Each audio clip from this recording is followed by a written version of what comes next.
As usual, we are gathered here today to listen to another dispensation of the Lord Buddha's teaching. Let us remind ourselves that we are so extremely fortunate to be in receipt of his teaching, to be students of the Great Master, the Perfect One, the Supremely Enlightened One, the Omniscient One, the Infinitely Compassionate One, because of whom we were able to discover the path to redeem ourselves from the eternal suffering of samsara. And on this occasion where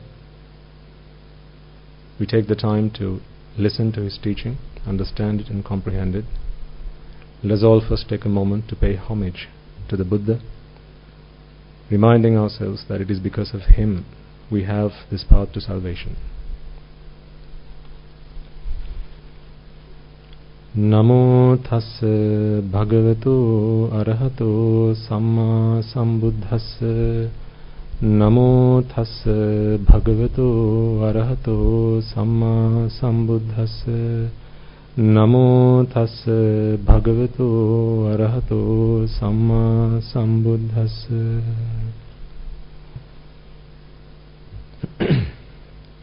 And also, before we commence the sermon, let us take a moment to observe the precepts, reminding ourselves once again that we are finding ourselves in this position where we are having to renew our vows. The precepts, the very precepts that we promise to abide by, promise to live by, time and time again we keep finding ourselves in this position where throughout the course of our lives there may have been instances where the desires were so strong and so severe in our minds that we had lost self-control, self-restraint, and succumbed to our desires, succumbed to our fears, succumbed to the anger and hatred in our hearts. And therefore there may have been the occasions where the very precepts that you vowed to abide by were broken. Considering this a privilege rather than a right, let us all take a moment to observe the precepts once again, but in the hope and resolve that may this have to be the last time I have to observe these precepts. May the virtue entailed within these precepts be part and parcel of my conscience and the very fabric of my being. With that hope, with that resolve in mind, in order to observe the precepts, please recite all together and after me. Buddhang saranang gacchami, Dhammang saranang gacchami,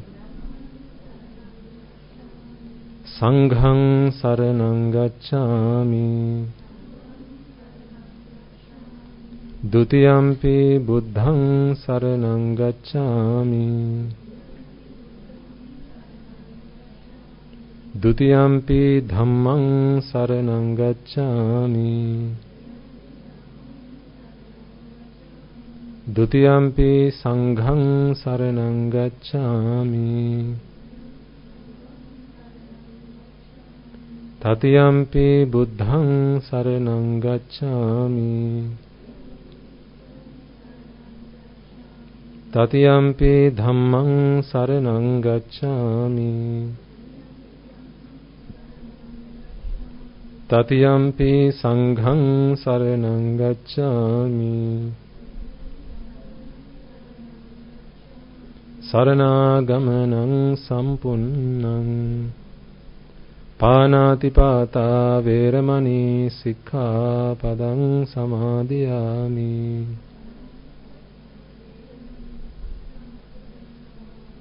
Adinnādāna veramani sikkhapadang samadhiyami. Kāmesu micchāchārā veramani sikkhapadang samadhiyami.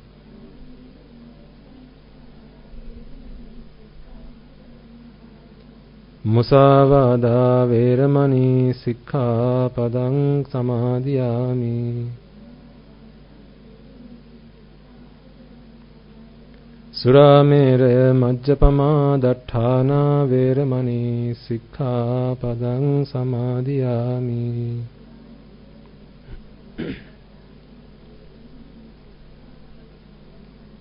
Tisaranena saddhing panchasilang dhammang sadhukhang surakkitang katva appamadena sampade tabbang. Okay, you may now all be seated.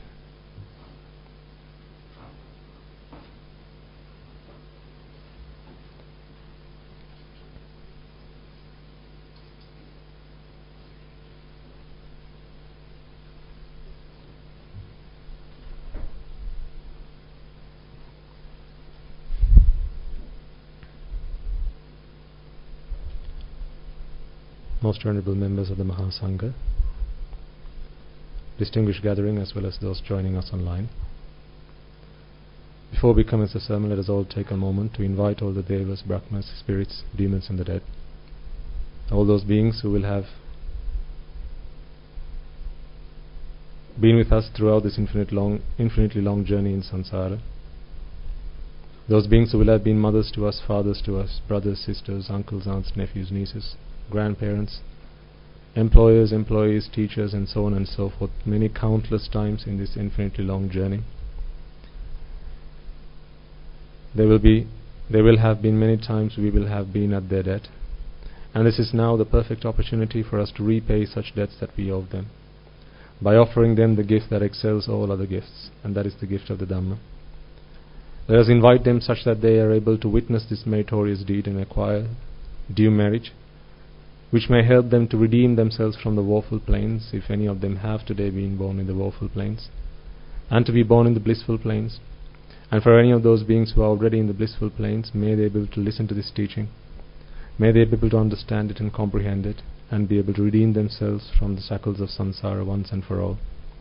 So with that hope and prayer in mind, in the hope that may they be able to receive this precious gift of Dhamma just as much as you are about to, let us open the opportunity to all of them. May they join us from the 10,000 world systems, wherever they may be, in whatever capacity they are able to do so. May they join us, may they witness this meritorious deed, and may they attain the supreme bliss of Nibbana. So as I now make this invitation, I invite you all to extend this invitation in your hearts and in your minds out to all of those beings to join us, to acquire merit, and to attain the supreme bliss of Nibbana.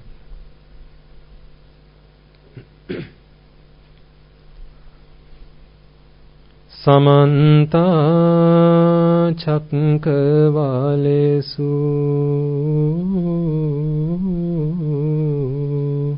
Atra Gachantu Devata Sadhamang Munirajasansa Sunantu Sagga Mokkadang Dhamma Savana Kalo Ayang Bhadanta Dhamma Savana Kalo Ayang Bhadanta Dhamma Savana Kalo Ayang Bhadanta.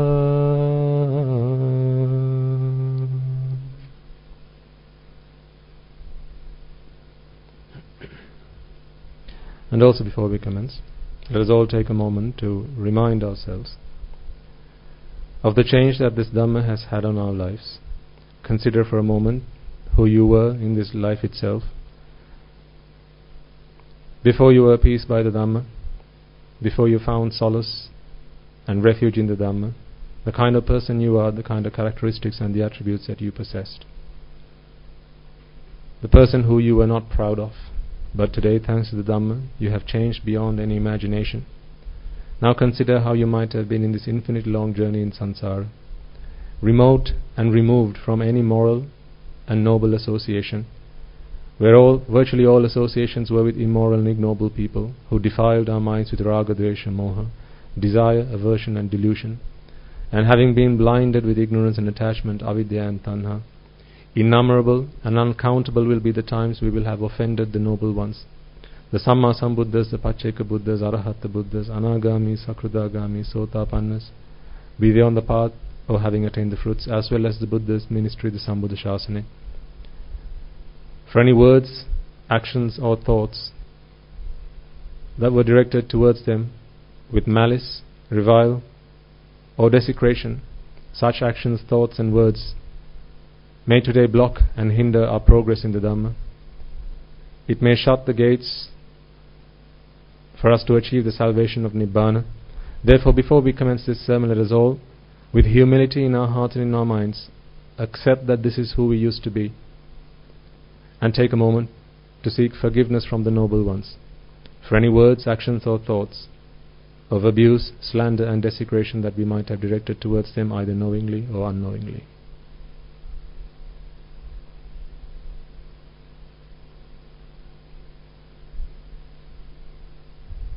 And finally, let us all make a firm resolve that may through the course of this sermon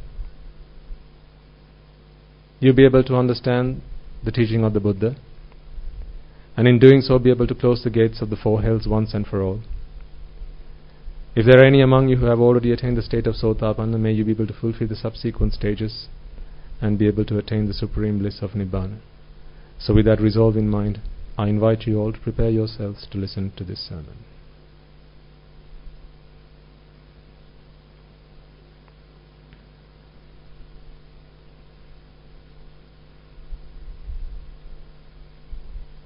Okay.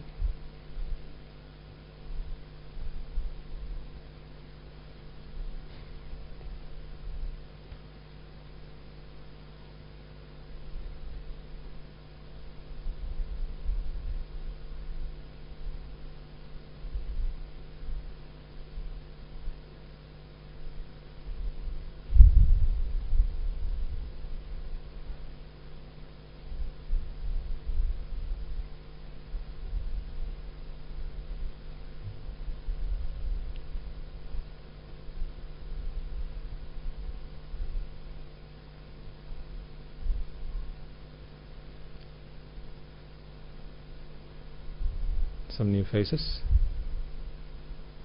some old faces, and some regular faces.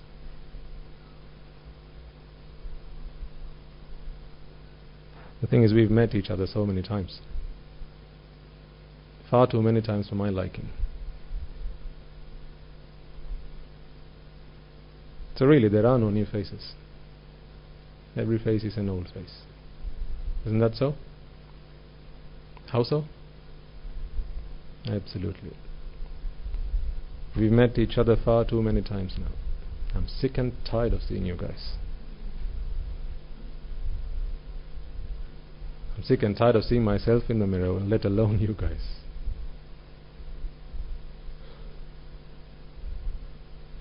This has to stop. But that stopping can only come with realization. Why this has to stop must be realized first. Very seldom do people actually get the opportunity to understand the teaching of the Buddha. It's a very rare chance. I doubt there's anything that's more rare than that. I doubt there's anything that's more scarce than the teaching of the Buddha. The advent of a Buddha is very rare. Achieving human life, being born a human being, is very rare. For the Buddha's teaching to prevail at a time when you have come into this world as a human being, that is also very rare. Now consider all of these three coinciding with each other. That is extremely rare. And the beauty of it is, it's a miracle that something like that can actually happen. It's a miracle. So actually, you being here is a miracle. You being alive is a miracle. In this day and age, in this time, to be here, to be in receipt of the Buddha's teaching, to be alive, to have all your faculties working. This is a miracle. People spend far too much time considering and going after and looking at, taking pictures of the 8 wonders of the world. The wonder is right in the mirror staring at you. Don't have to go anywhere. Just look in the mirror. That's the biggest wonder. Just you being alive. Because until a Buddha comes into our lives, and by which I mean until his teaching touches our lives, we go through this transmigrational process trying to fix the wrong problem. In our pursuit of happiness, we simply end up doing all the wrong things. Not for once did we stop to think, are we doing the right thing? Are we doing about this the right way? Because we never had the opportunity. No one said, stop, think, what are you doing? No one said, think it through, analyze what you're doing. Are you doing what you need to do? Are you doing what should be done? Because we have not been so fortunate. We have not been so lucky.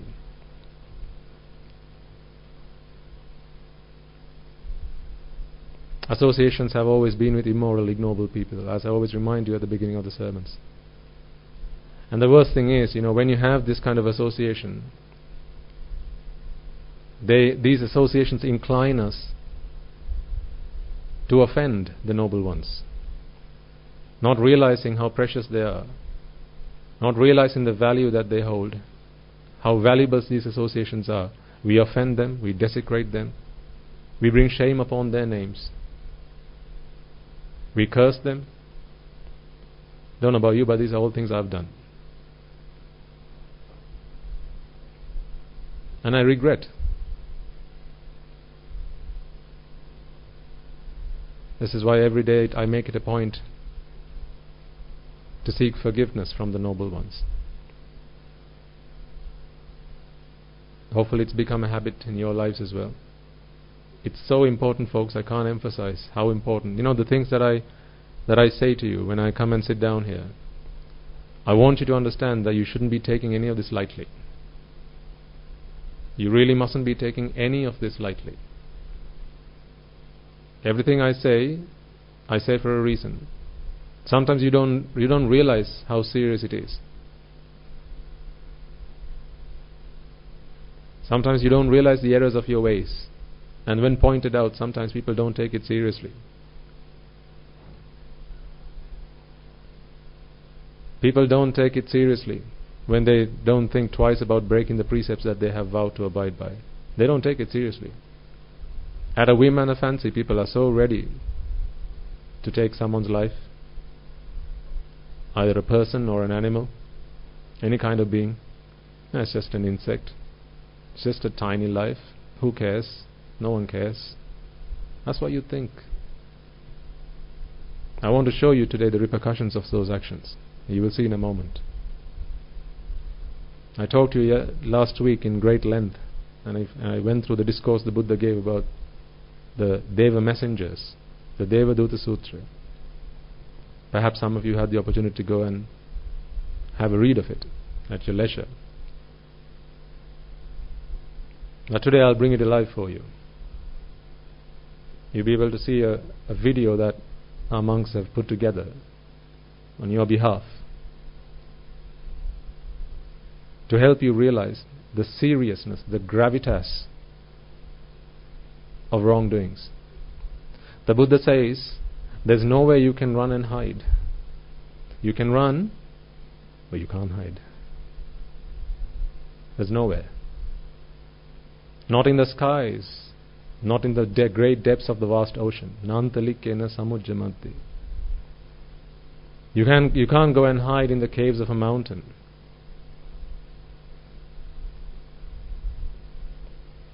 You can't hide.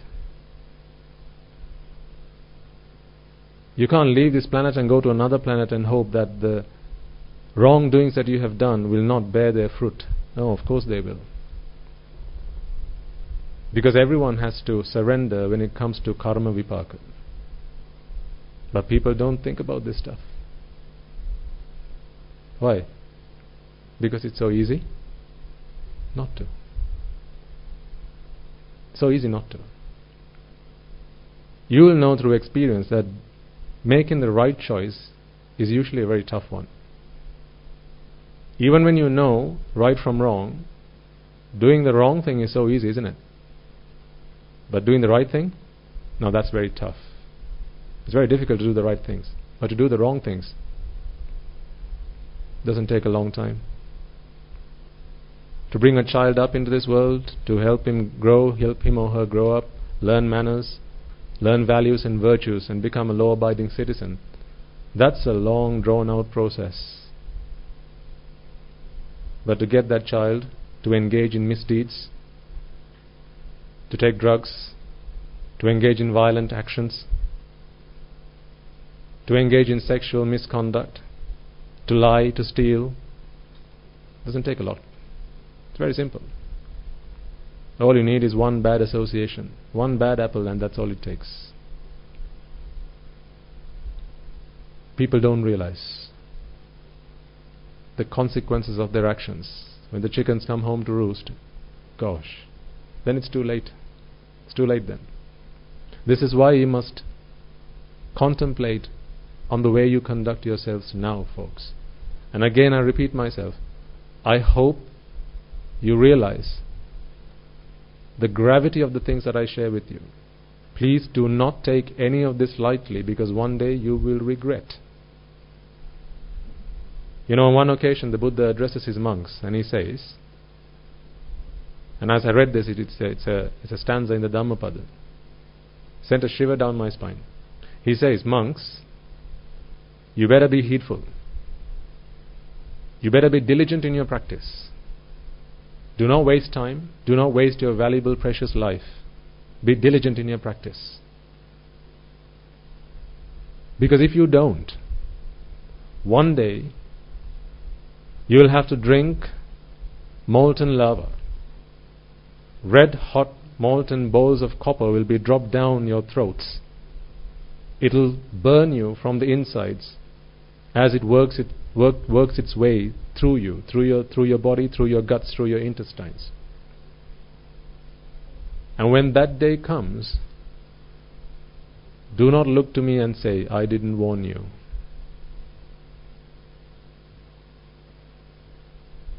If today you are not heedful, if today you continue to seek pleasure in sensuality, now as I say this, I want you to think about how you spend your lives. Because remember, whether you're a monk or not makes no difference. Because monks don't get treated one way and lay people, laity a different way when it comes to the Dharma Adhikarana. Judgment Day, Buddhist philosophy has a judgment day too.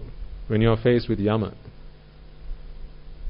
when he makes a call on what action has to be taken for the deeds of your actions. So this day is coming to all of you. So he says, I warn you, monks, if you are not heedful, if you are not hastened, if you are not diligent in your practice, and if you continue to seek pleasures in sensuality,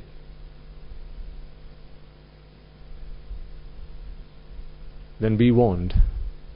Because when that day comes, there will be no end to your suffering. You will be shouting from the depths of your throats, but I won't be there to save you that day. I won't be there to save you. And then don't tell me I didn't warn you so.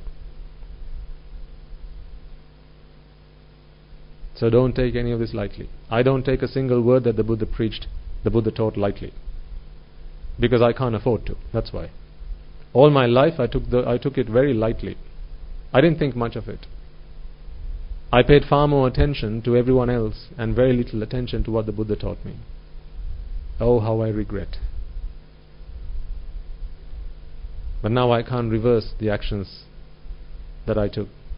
I'll have to suffer the consequences. I just don't want you to fall into the same traps. Because now the teaching is available. The path to your deliverance, the path to your salvation is available. So be heedful. Don't wait to learn from your mistakes. Learn from someone else's mistakes, because that's better. So hopefully you'll be able to see today the consequences of someone else's mistakes. But the sorry thing is, the pathetic and sad thing is, this is what's happened to all of us. This will have happened to all of us so many times, and it is due to happen to us very many times into the future, if you don't do what has to be done. Ignorant people, foolish people, they continue to seek pleasures and go after happiness completely the wrong way around, until they have realized the Dhamma. This will continue.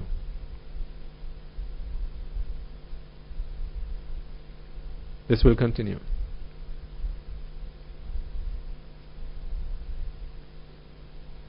It's not because the Buddha had nothing better to do he preached the Four Noble Truths. By the time he became the Buddha, he'd achieved everything he wanted to achieve.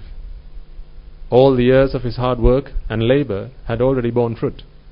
There was nothing else that was left for him to do. Did you never consider why the Buddha wasn't born in the Brahma worlds? Remember, he is the Buddha. He is a supreme Buddha who does not become a Buddha by taking instruction from someone else.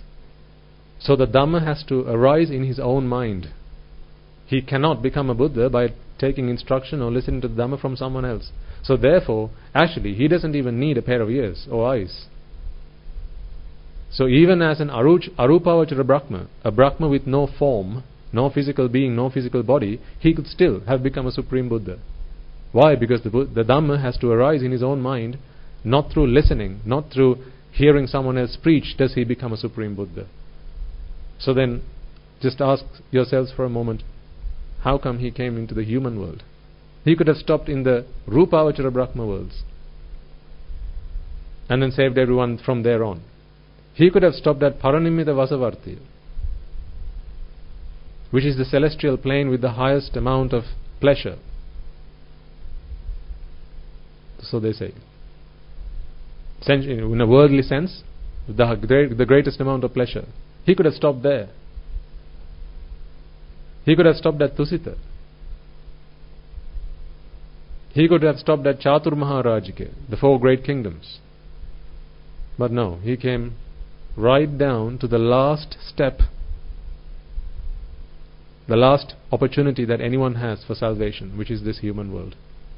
So don't you think that you're all so lucky to have been born humans? This is the last step.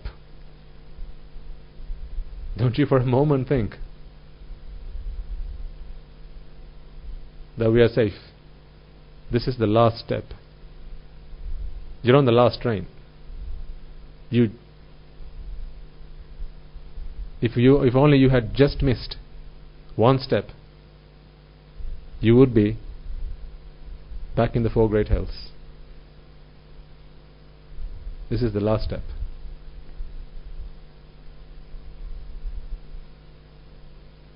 And so the Buddha decided to be born in the human world, so he could save everyone, or at least attempt to save everyone, attempt to teach everyone to save themselves.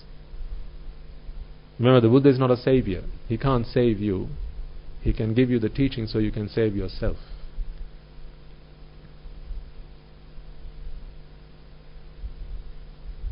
But people don't realize this. It is such a shame. It is such a shame. People don't realize this until it's too late. They spend a lifetime, folks, doing all the things that people tell them to do, doing all the things that they think are the right things, but ultimately, a lifetime has just gone by and nothing achieved. None of you came into this world with anything. You came empty-handed, and you know for a fact that you're all going to be leaving empty-handed. So if you've studied displacement, which is the shortest distance between 2 points, you came empty-handed. You're leaving empty-handed. So really, displacement is how much? 0. In other words, everything you've done in your life amounts to nothing. Because it's not the distance you've traveled that matters, because if you consider the displacement, 0. So all the houses you built, all the money you've earned, all the children you had, all the places you've been to, all the wealth that you've accumulated, all of that amounts to nothing. But it didn't stop you from working like a cow, from running around like a dog.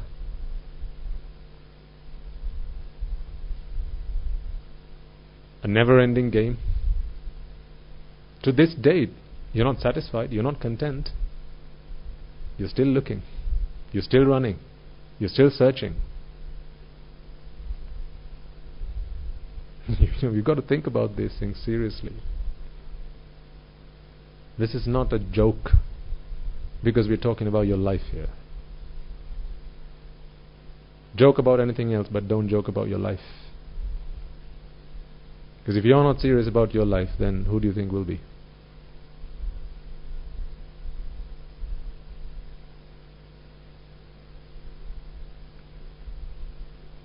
You've got to open up. Open your eyes. Look. Look within. Understand that this is the time to take action. And you don't know when your last day is going to be. It doesn't matter how old you are. Because what percentage of your life you've consumed by now, how do you know? And for that, it doesn't matter what age you are. Whether you're 10, 12, 15, 16, 17, 18, 20, 25, 30, 40, it doesn't matter. You don't know what expiry date is printed on your certificate of death. It's just waiting for a date to go in it. You all got one. It just needs a date to go in it. And you don't know what your expiry date is. And that with it brings a huge risk. And that risk is you don't know when that is. So when should you start to prepare for it? Yesterday, absolutely. I'm glad you remember. You should start yesterday. Not today. Today is too late. Yesterday.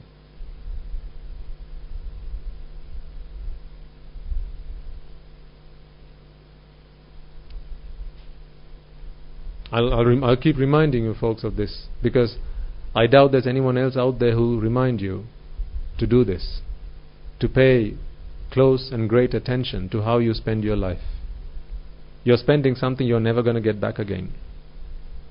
All the money you spend you can earn, but all the time you spend, that's gone. Your life you spend, it's gone, never to come back. You know, they say the Buddha's ministry is going to last for another 2,500 years, right? That's for everyone else. Not for you. You're going to be around in the next 2,500 years? Are you? No. So, what difference does it make then that the Buddha's dispensation is going to last for another 2,500 years? It doesn't matter. It makes no difference to us. Whatever day you're going to die, the Buddha's dispensation, the Buddha's ministry lasts that long. Not 2,500 years, because it doesn't matter how long it lasts. You've got to be around to make use of it. I spend my days thinking today is my last day. So if you ask me, the Buddha's dispensation ends today. It's almost 3 o'clock.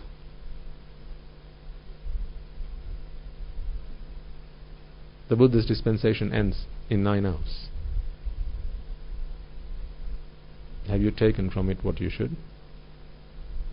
Have you made use of it? You know that coincidence that I talked about? 3 very rare things coming together. You having been born human, the advent of a Buddha, his Dhamma being prevalent. All these 3 things coming together, that ends in another 9 hours. 9 hours, that's all it is. And of those 9 hours, how many will you actually put to making good use of it? If you're going to be hitting bed at 10 o'clock, that's 2 hours out. An hour for dinner, that's 3 hours out. Another hour for a wash, that's 4 hours out. You know you're left with 5. Stop on the way home for a cup of tea, half an hour. That's 4.5 hours left. 4.5 hours left. Through the course of this sermon, some of you will be asleep for about an hour. That's another hour gone. Right? So that leaves about what? 2 or 3 hours at best. I'm not joking, folks. You're messing with your lives. Do you realize this? You're kidding with yourselves. You're making a joke of yourselves. This is the only thing that's worth doing, if you ask me. I'm sorry, I've got to say it. This is the only thing that's worth doing. I'm not talking about becoming a monk. I'm talking about practicing the Buddha's teaching. That is the only thing that's worth doing. Everything else is simply a means to an end, because you're fixing the wrong problem. There's a fire over here to the left. You're pumping shed loads of water to the right, and there's a wall between the two. How long must I pump water before the fire extinguishes? How long? You realize that this is a mad question, right? It makes no sense. It's a nonsensical question, because the fire's over there. This is where you're trying to fix the problem. Until you have attained the state of Sotapanna, or at least you're close to that, at least until you are on the path to becoming a Sotapanna, you will be fixing the wrong problem. I see a huge problem with that. My question to you is, do you?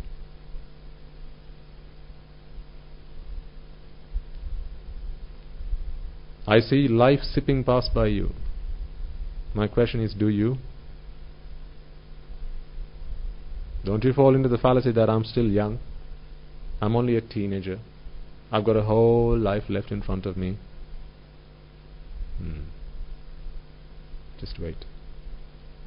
So teenagers don't die, huh? It's only old people that die. Actually, elderly people, they are very careful. The young people, the youngsters are much more adventurous, aren't they? All these adventure sports, right? Jumping off cliffs, jumping off planes, all this adventure stuff. The young people these days, that's who's into it. With every time you do something like that, aren't you putting your life at risk? That's the thrill, isn't it? Putting your life at risk. See how you get your kicks? By putting your life at risk. That's what gives you the kicks. Wow.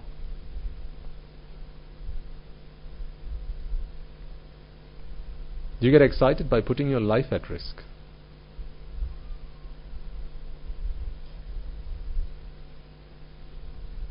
Are you serious?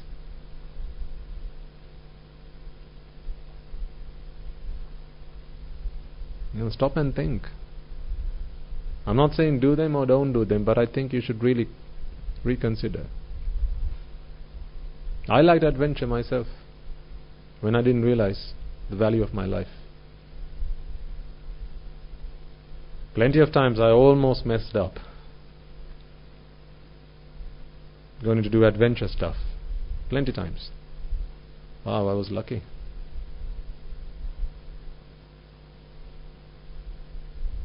So when I see some young faces, I feel the need to urge them to just take a moment to think, what are you getting your kicks out of? Some get into drugs, some get into intoxicants, because that's how they get their kicks. By washing away their life, by ruining their lives.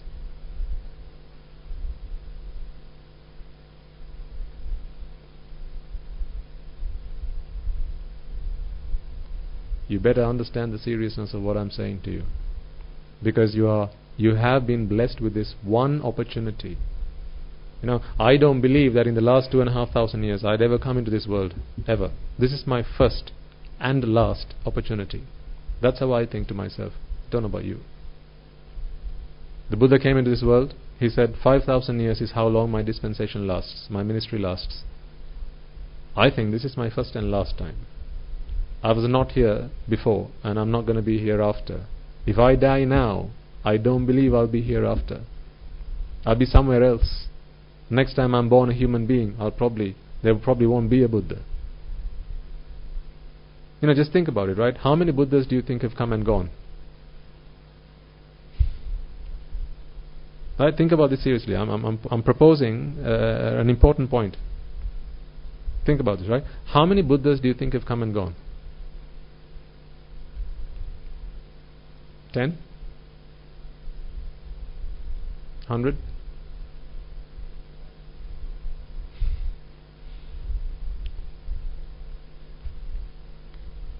$500,000, that's since our Bodhisattva determined to become a Buddha. But what about all the Buddhas before that? More Buddhas have come and gone than all the grains of sand that make up this planet. Do you realize that you're still here?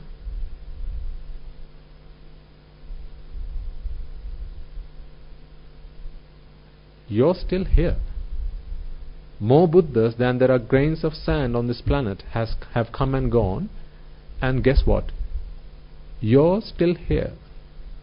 What makes you think then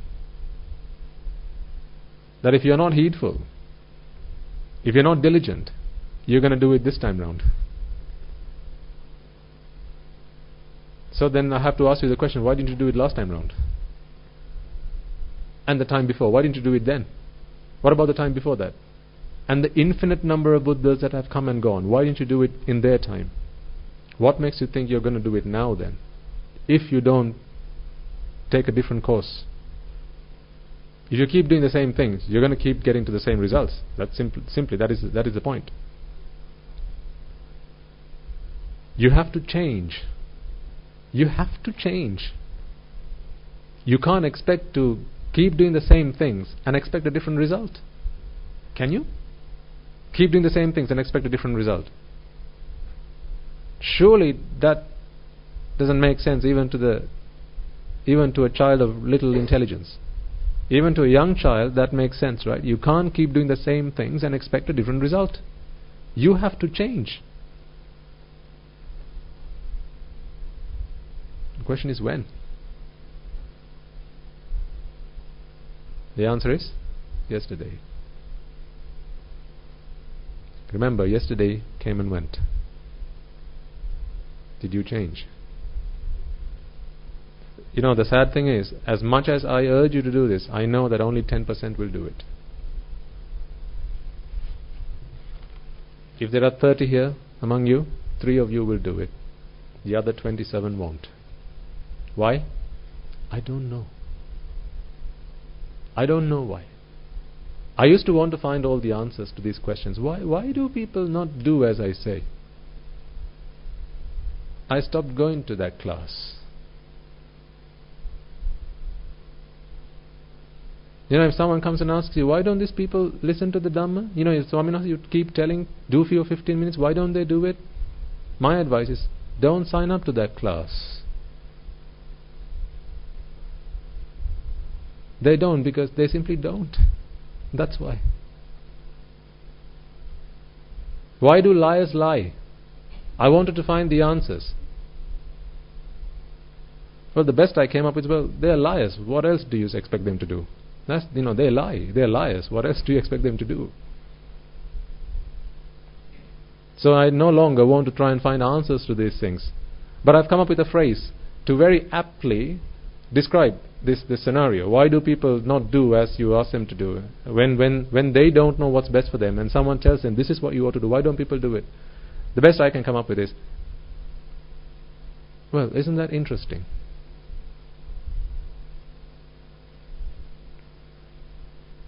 Listen to the sermons. They don't. Why? Interesting. It's rather interesting. They just don't. They could. And they know they should. But they won't. Why? I don't know. I don't know. I've stopped finding answers to these things. And that's dangerous. Not for me, but for you. I used to want to go and talk to everyone and ask them, Madam, why don't you listen to the sermons? Why don't you do your 15 minutes? Why don't you reflect on the Dhamma? Why don't you practice? I used to want to go and talk to everyone of the people who used to come along to the sermons. I used to want to. I expected them to come and tell me, give me an update. You know, how's it going? Are you working on it? But now I don't. I've given up because I know only 10% will do, and the 70% or the other 90% won't. It's just a fact of life. Pareto principle says 80-20, right? I say 90-10. That is simply the truth. But despite that, I will continue to preach to you because I know there's the 10% who will make use of this. My question to you is, ask yourself, are you part of the 90% or are you part of the 10%? If you're part of the 90, then you better had change. Change. not today, yesterday. Change. Because if you don't do it, then nothing's going to change for you. You've got to change. Because I know that when you go back out there into the world, the people you associate, remember, it's not me, but the Lord Buddha that said, Ananda, it's not half of my ministry that is dependent on Satpurusha Sevana or association with noble ones. It's the entirety of my ministry that is dependent on association with noble ones. Do you spend the entirety of your lives associating noble ones?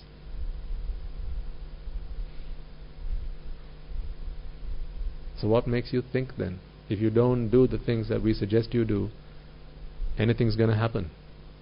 Anything worthwhile, anything good's going to happen. So do that. Because the consequences are coming. You will have to bear the fruits of the seeds that you sow. You can't reap the fruits of the seeds that I sow, and I won't be reaping the seeds of the fruits that you sow. It's every man for himself.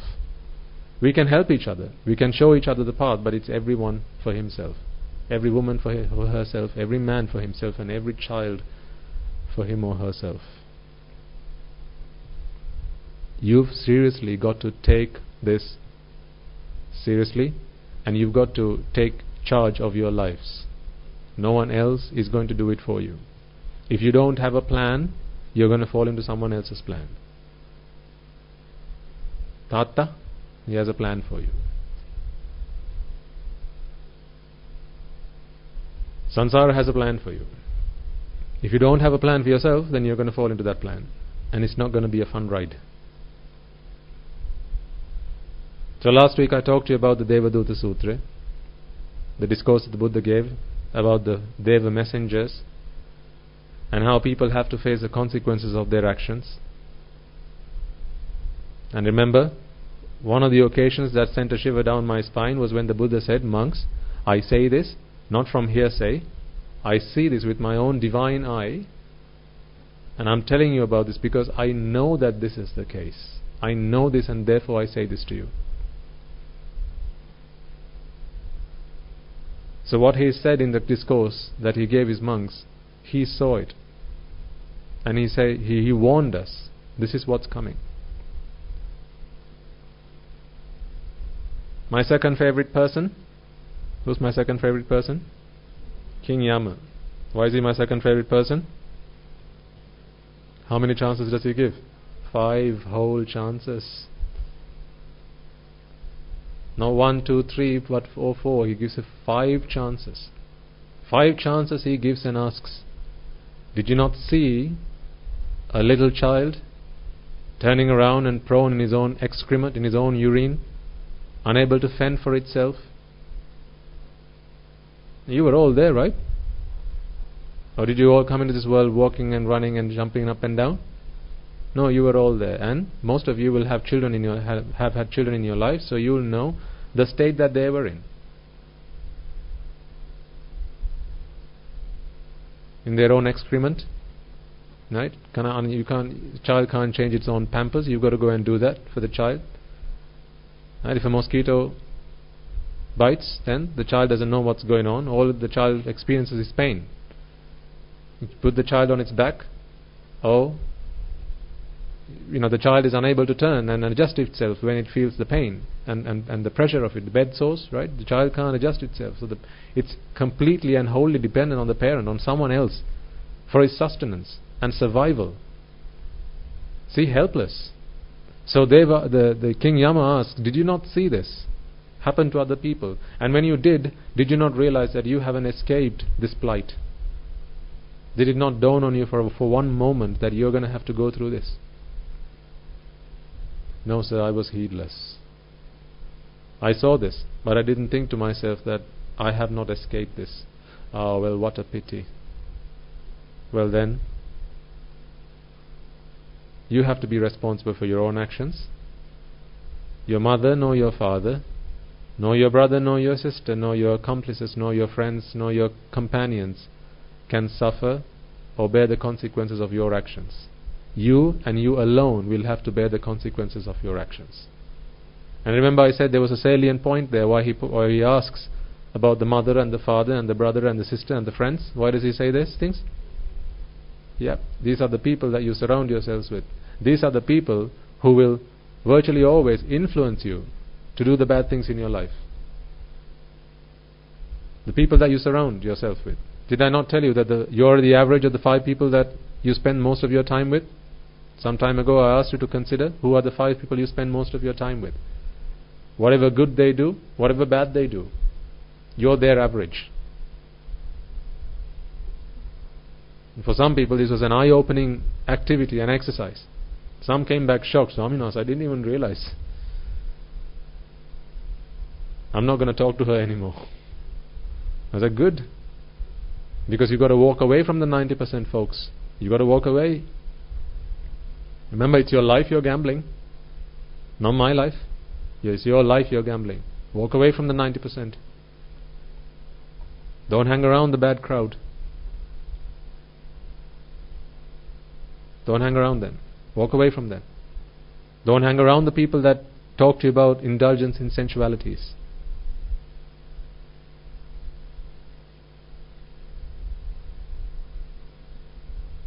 And then the King Yama asks about the second Deva messenger. Did you not see the elderly? Old age and frail, weak, wobbly bones and limbs, unable to fend for themselves again, unable to feed themselves, unable to stand up on their own 2 feet, bent and crooked, weak throughout their body. Did you not see them? Did you not consider for a moment that you have not escaped that plight yourself? And then this man says, no, sir, I did not. I saw them, but I didn't realize. I didn't take a moment to think that I should be changing the course of my actions. I should be doing something else with my life. I didn't stop a moment to think. Oh well, what a pity then. It's time to suffer for your own consequence, for the consequences of your own actions. Because not your mother, not your father, not your brother, not your sister, not your husband, nor your wife, not your friends, nor your accomplices will come to save you, because you have to suffer the consequences of your own actions. Then he goes on to ask about the third Deva messenger. Did you not see the dead, bloated, decayed? Did you not see them? Then did you not realize that this is coming? And remember I say my dad is a Deva messenger to me. Right now he's Deva messenger number 2. Pretty soon he's going to be Deva messenger number 3. Yes or no? No, of course. Pretty soon he's going to be Deva messenger number 3. Right now he's number 2. What do I mean by that? Old age and disease and illness. That's number 2. Number 3? Dead. He's going to be dead pretty soon.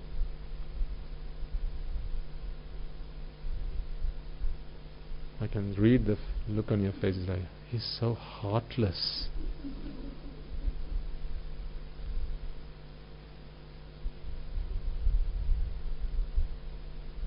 I'm just talking about the inevitable.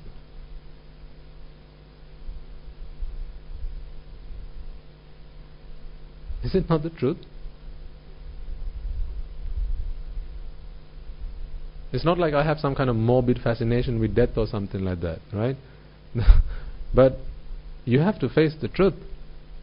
You know, you're all going to be dead one day. Surprise!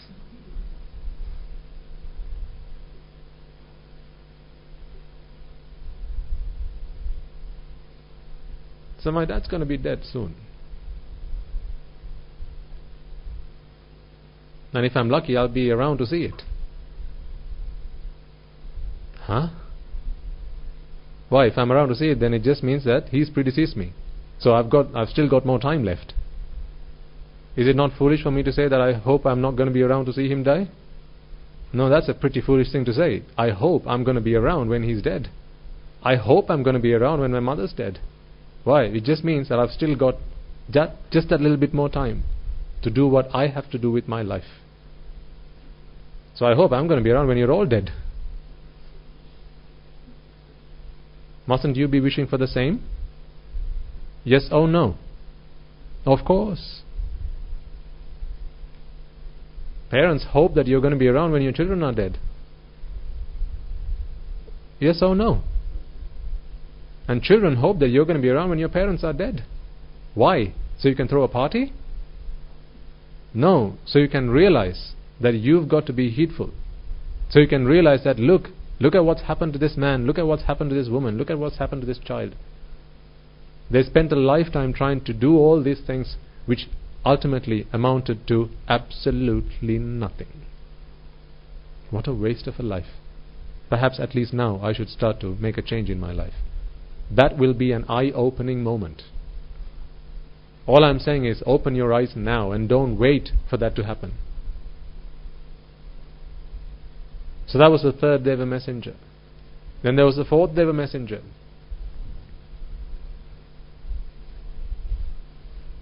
Men and women who had committed crimes and sins and then taken in front of the kings and the law enforcement people.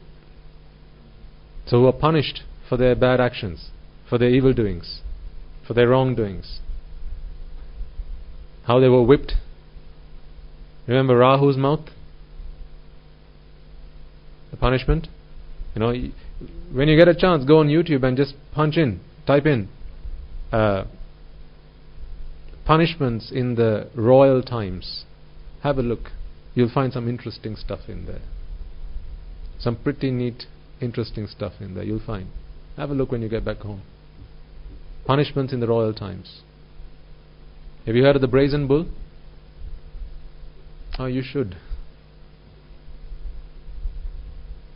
The brazen bull is a bull that's made of metal. The punishment is a man who commits an offense for whatever reason. He gets chucked into this metal container, which has been made in the shape of the bull, and the bull's nostrils are open so air can flow, and then a fire is lit underneath this container. So now this man that's inside is burning. So essentially he's becoming a barbecue on the inside, and you can hear the sound of a bull, because as the smoke starts to gather on the inside of the bull, it escapes from the nostrils. This is essentially smoke of the man that's burning on the inside. And when he shouts in pain, when he screams in pain, it sounds like a bull. So they call it the brazen bull.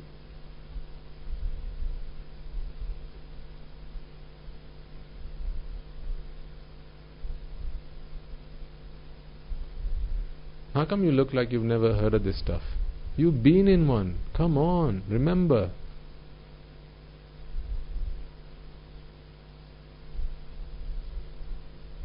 There was another one that I thought was quite interesting. I don't know how people come up with this stuff. Well, actually I do know. When you've done the karma, the vipaka, it molds the required punishment. It's like automatic. It just happens. The required vipaka for the karma, the idea comes into people's minds.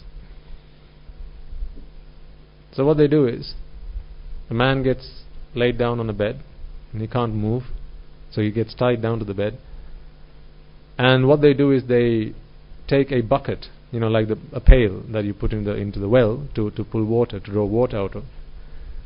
They put rats into the bucket, and they turn it topside down and put it on this man's stomach, on his belly. And then what they do is they light coals on they light coals and on the bottom of the pail. So it's now upside down. So you can imagine that there's a man lying on the bed with his hands and legs tied to the bed, and there's a pail, so a bucket, an iron bucket that's been put on this man's stomach, and then coals that have been put on the bottom of the pail with rats on the inside. So these rats, when it starts to heat up, they want to escape. So remember, this is a metal pail. There's no way that the rats can chew through the metal, so they chew through the only thing that is chewable. What is that? No, of course, this man's body. So because they can't go the other way, they go the only way that's possible to escape, and so they start chewing through this man's guts while this person is still alive. They chew through this man's insides, through the stomach, through the guts, through the intestines, until they come out the other side. Can you imagine the pain that this man experiences? Punishments in the royal times.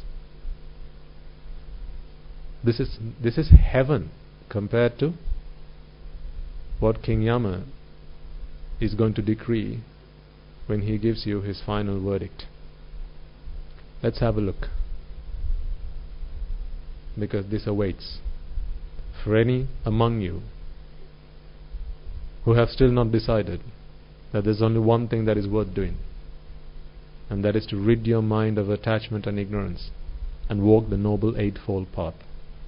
If there are any among you who have not become Sotapannas, which I can only assume is the majority, then this is what awaits. Remember, there may be still those among you who are skeptical, so I'll remind you what I told you last week. If this is just a lie, well, nothing lost. But what if it's real? What if it is actually true, but you think it's not? Now you've got everything to lose. If you think it's real, but it's not, hey, nothing lost, right? Nothing lost. At worst, you'll abstain from doing unwholesome, unmeritorious deeds. What's the loss? Nothing. But what if you think that it's not true, and then you continue to engage in unmeritorious, unwholesome deeds?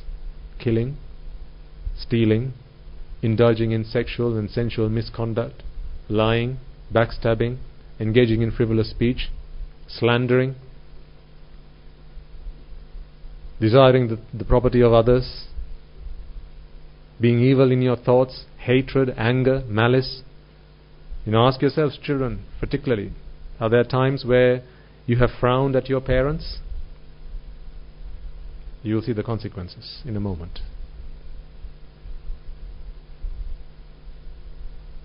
Are there times where you will have shouted at your parents, spoken to them with malice and hatred and anger?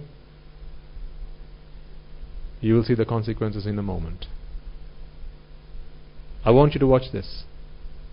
I want you to watch this because you might think that this is a horror movie.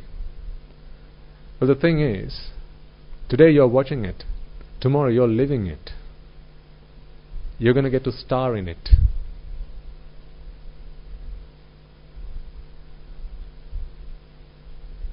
I suggest that's not going to be so fun. So hopefully, when you watch this, you will at least it'll inspire you to make a change in the way you act and the way you conduct yourselves towards your parents, towards the elders, towards the noble ones, and in general, to abstain from the unmeritorious deeds. Watch this and we'll talk afterwards. Can you set it up, please? Can you set it up now?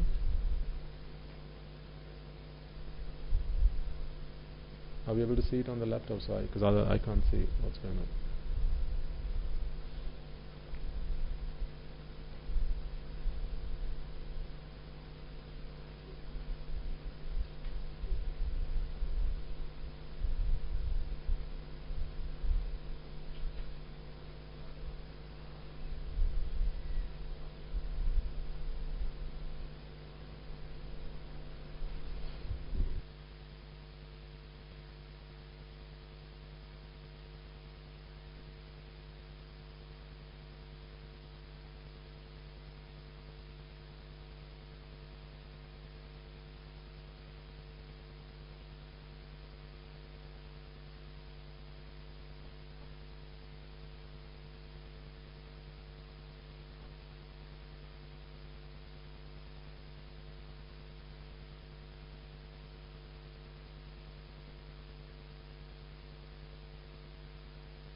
So while it's being set up, just ask yourself when you watch this. Again, I speak to the skeptics here because I know there will be a few. What if this is real? Can you afford to mess it up? If this is not real, if this is all fake, then fantastic, let's just forget everything. But what if it is? If you read the scriptures and the teaching of the Buddha, what you're going to be seeing here is an exact depiction of what he has described in the various suttas in which he talks about the great hells and the endless suffering there is there.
Need I say more?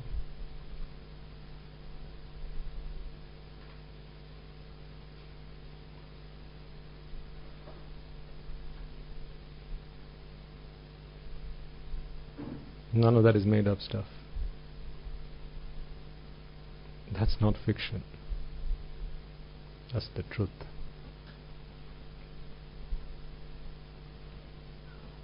If you continue to live your life exactly the way you do now, this leaves out those who have already entered the path. But, as I said, the 90%, this is what awaits.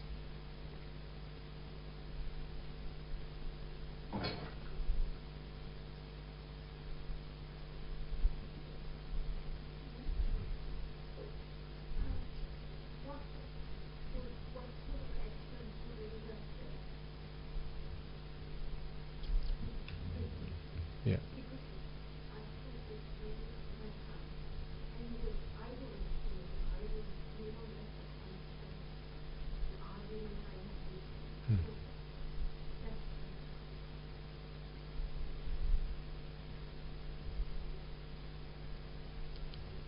Any time where you act with lobha, dosa, moha,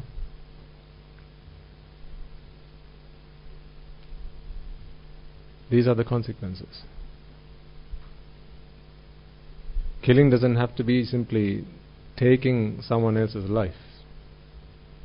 If you conduct yourself in such a way that it destroys someone's personality, someone's character, if you act in a way that is damaging to someone's character, that is also considered panatipata.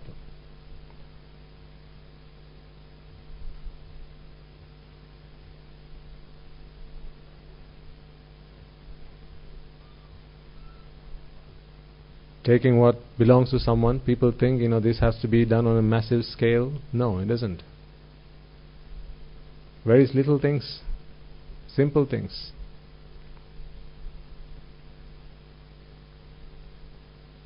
Taking whatever that doesn't belong to you.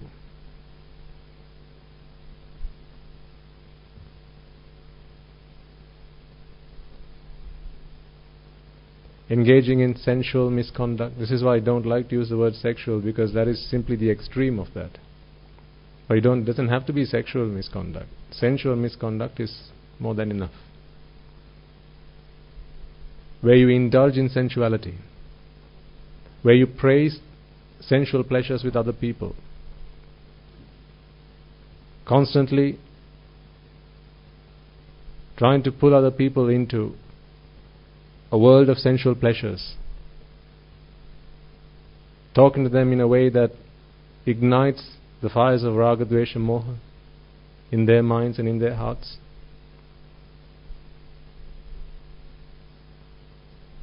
Greed, anger. This is also said, even some simple things like frowning at your parents. Do you see what happened to that man's eyes?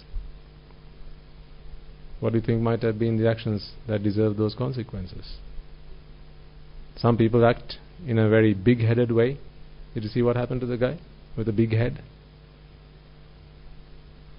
The problem is,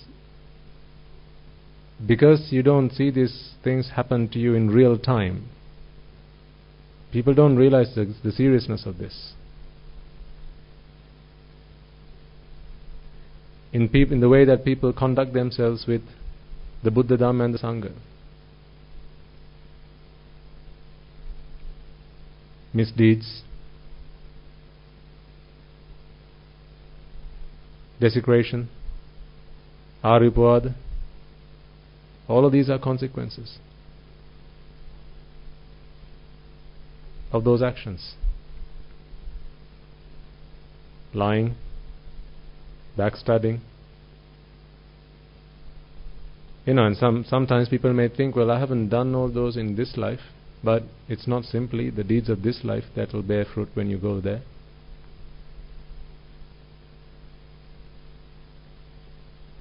Whenever you've given room for anger in your heart, that represents the fire that awaits you. The anger in your heart, that's what burns you, and that's what will burn you physically when you're there.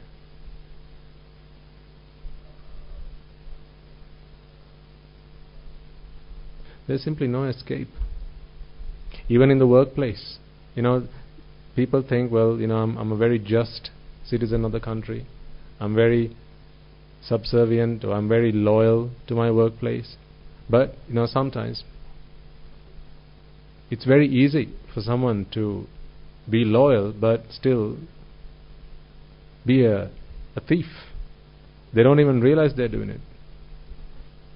A really simple example of, using property that is available at the workplace for your own personal reasons, personal use. That wasn't put there for personal use, it was put there for work uses, for official purposes. If you use the work phone to make personal calls, isn't that stealing? If it wasn't pre-approved that you could use it for personal use, then of course it's stealing. You're using something for your own personal gain when actually it's there for other purpose. A lot of people use motor vehicles that have been given to them for official use, and they use it to go on their personal errands. Just look at your own lives and you'll find the answers.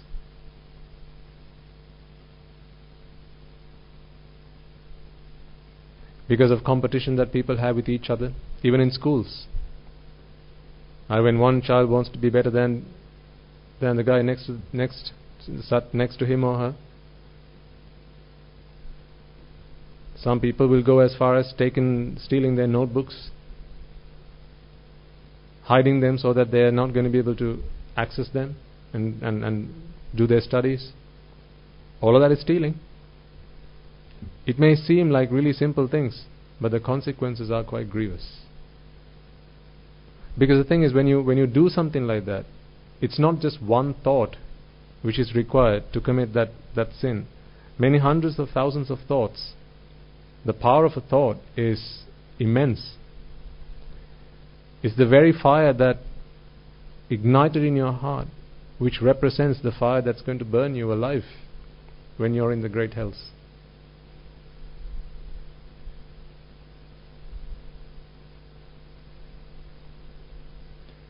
When people are so swollen with their egos, the way they talk to other people, undermining other people,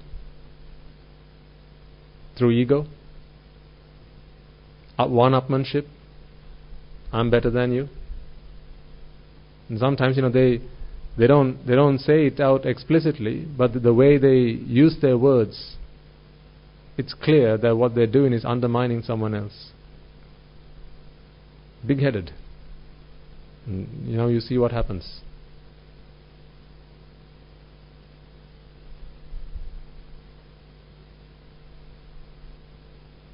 It's no joke.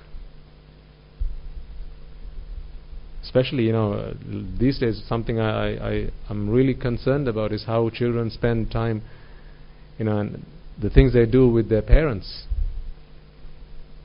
Right? Because we've gone from a culture where children were very respectful towards their parents to one where children don't care at all about respect towards their parents. Because the way the Buddha taught us, you must regard your parents as you would regard an arahant.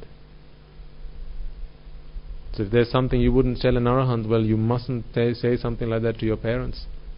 If you frown at them, if you raise your voice to them, these are consequences. Ask yourselves, yourselves as you were children, about your children, how they conduct themselves with you.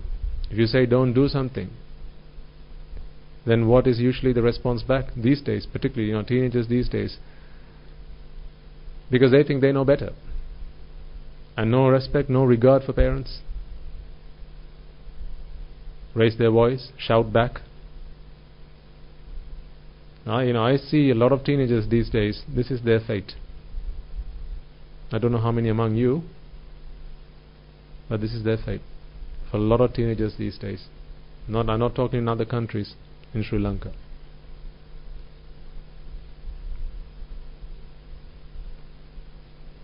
And parents, are you okay with that? This is where your children are heading after all that you've done for them, all the trouble you've taken to teach them, to educate them, to bring them up, to look after them, to care for them. If this is where their final destination is, you might as well throw them away now.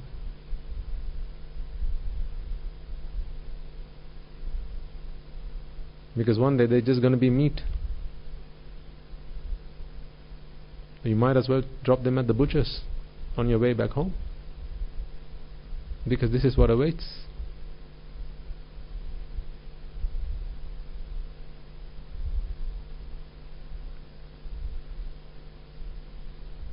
People don't think about these things.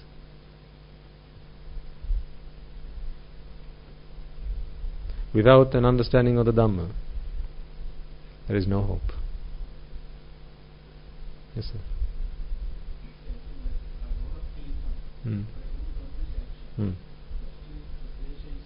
Yes. So, because the action was not completed, there will not necessarily be a deed that can give you birth in the hell. However, even having been born in another place, maybe even as a human, or being born in the hells as a result of a different deed which was completed, the thoughts that arose in your mind, which were thoughts of anger and hatred, will bear fruit when you're there. But to take you into the hells, it has to be an action that was completed. So either stealing or killing or lying, it has to be no, not necessarily a kaya sankara. Karma pata, yes. A karma pata. So it's called a deed course. So the English translation, or there would be a deed course. It's got to complete. There are a number of factors that have to complete before that action can give you birth either in the blissful plane or in the woeful plane. So if you think about giving alms, that's not sufficient for you to be born in the blissful plane as a result of that deed. But thinking about it will give you an easy life if as a result of another deed which you have completed takes you there. So one deed takes you into the hells, but all the other deeds and all the other thoughts that you have had, which are to do with lobha, dosa, moha, while you are either doing that particular deed or other deeds, they'll bear fruit the moment you get there. So there's no escape. That's why he says you can't run. There's nowhere you can hide. Not in the sky, not in the deepest, darkest, vast ocean. There's nowhere to hide, because when Mara is going to come and find you wherever you are.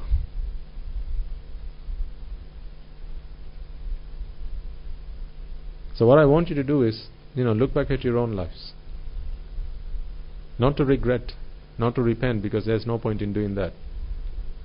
Did you see the man whose head got chopped off and was replaced by the head of a pig? This is what happens when people slaughter animals. Right? In some cultures, that's how they celebrate. Even religious functions, you got to have the pig. Or you've got to have some kind of animal. It becomes a centerpiece. In some cultures, some religions, right? Killing an animal is part of the tradition. It's part of the culture. It's part of the practice. See what happens? How many times do you think that's going to happen? Not once, not twice, not 3 times. One day in the hell realm is 9 million years in the human world. 9 million years. And the minimum length of time in the hells is 500 hell years. One day in hell is 9 million human years. So how long do you think you get your visa for? That's almost a permanent residency.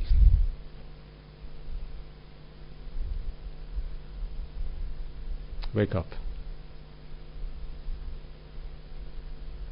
Even after seeing things like this, it baffles me how some people can actually fall asleep in a sermon. It baffles me.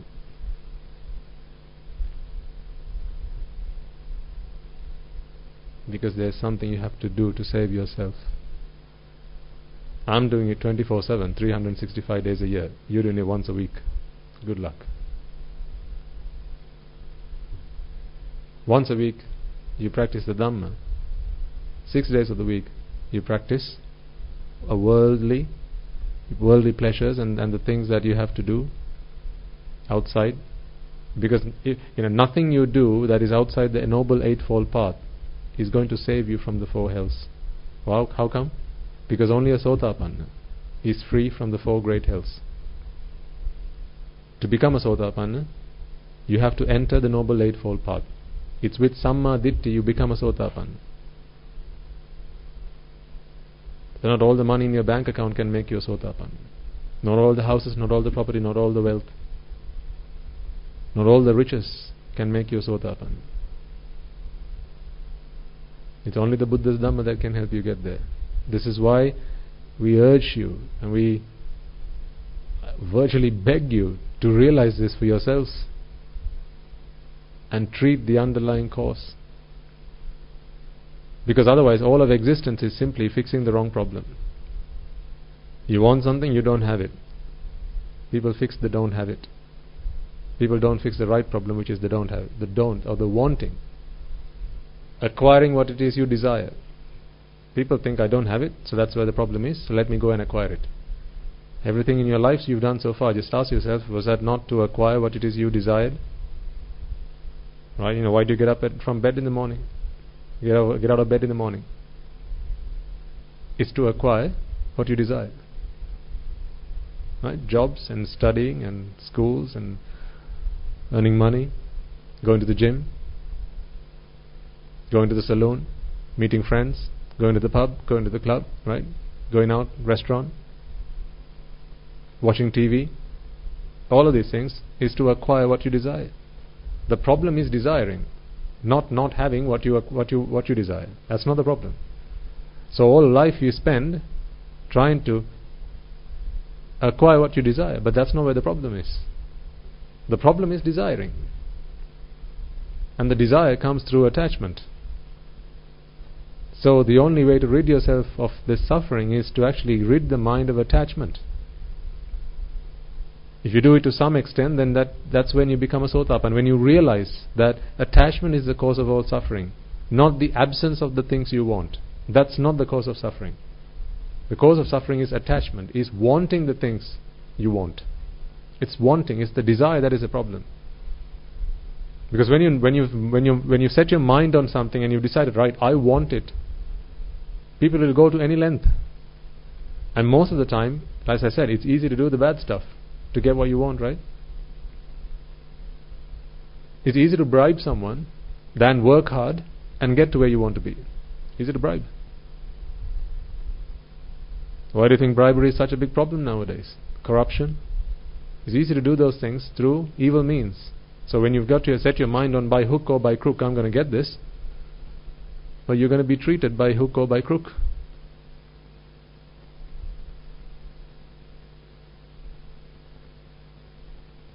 People really have to open up and see the truth that laid in front of them, because you're going to be starring in that movie pretty soon. Don't forget to send us a postcard and tell us, and write on the Swaminathan answer, you were so right, I messed up big time. If only I had listened to you, if only I had taken it seriously, if only I had given it due consideration and due thought, I would have changed my ways. I would have acted differently. I would have refrained from the unwholesome deeds. I would have walked away from the bad crowd. I wouldn't have hung around with the bad people.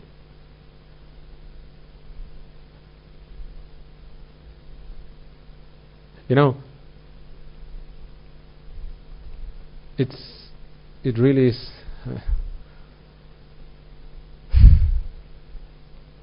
It's so frustrating.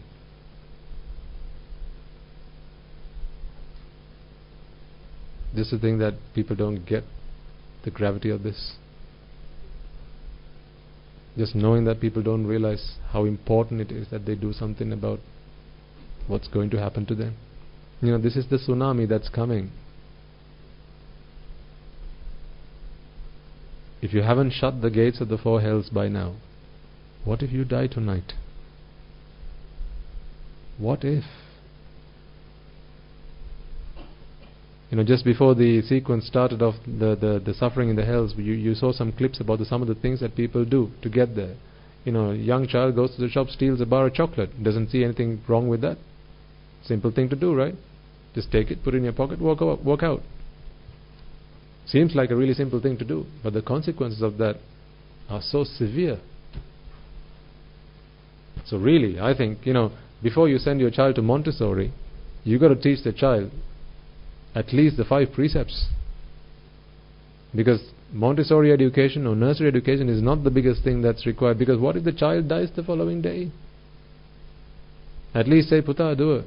Don't steal, don't kill, don't lie, don't engage in sexual misconduct, don't go for the bad stuff, walk away from the bad crowd. Don't raise your voice when you talk to Amme and Tati. Don't speak back to them. Practice patience. Don't become angry. Control yourself. You know, at least, okay, let's say, you know, they have to be at least 7 years of age before you can start to talk to them about Anicca Dukkha Anatta.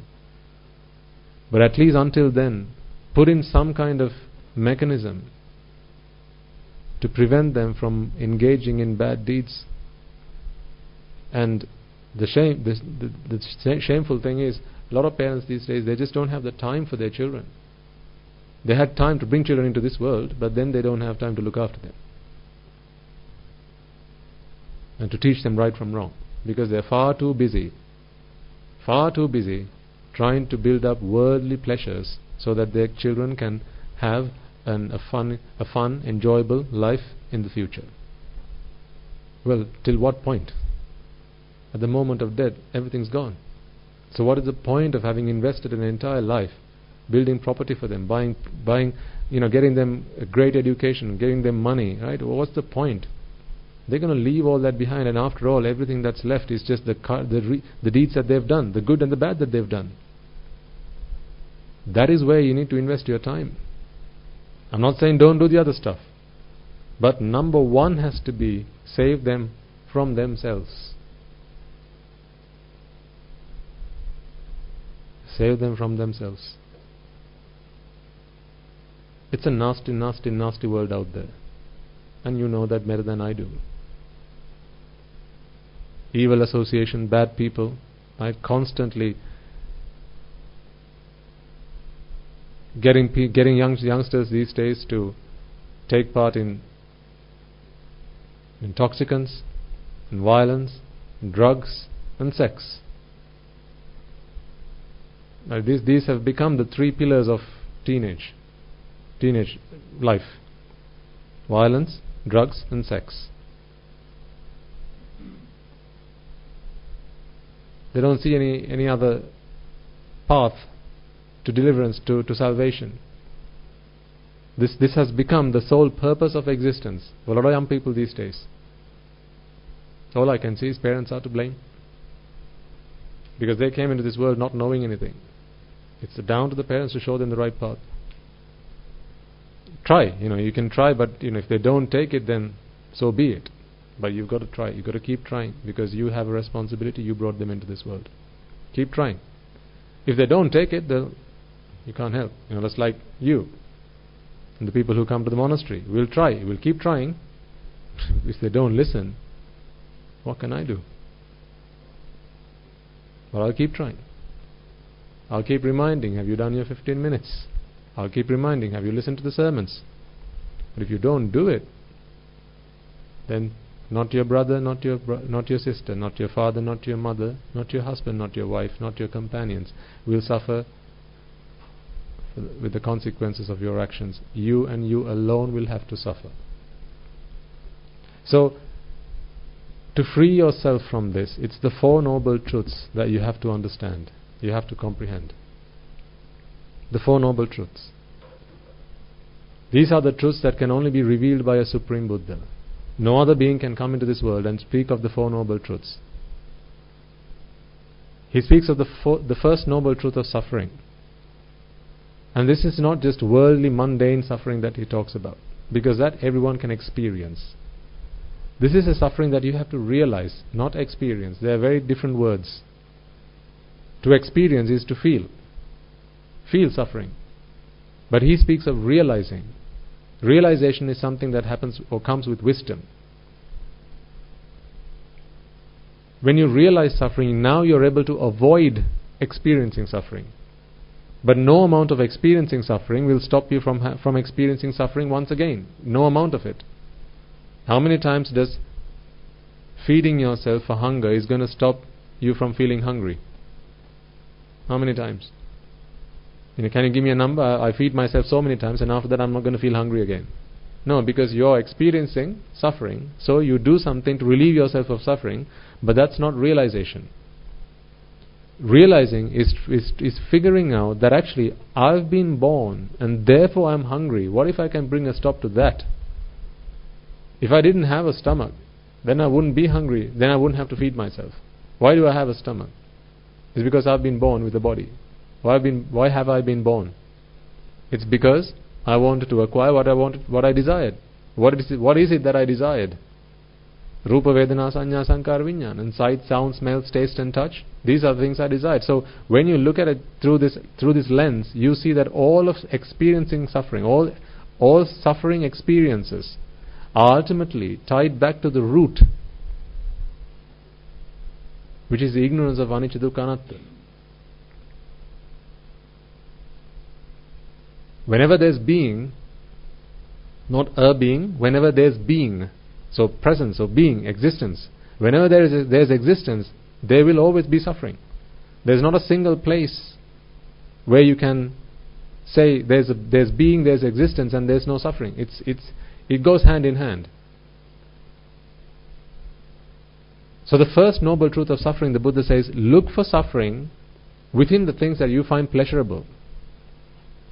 So remember, idan dukkham parinyayanti me bhikkave pubbe ananusutesu dhammesu, he says in the Dhammsakpatum Sutra.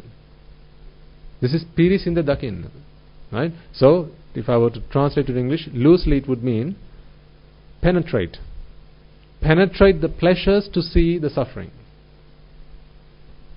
Let's take a simple example of what people consider to be noble suffering these days, right?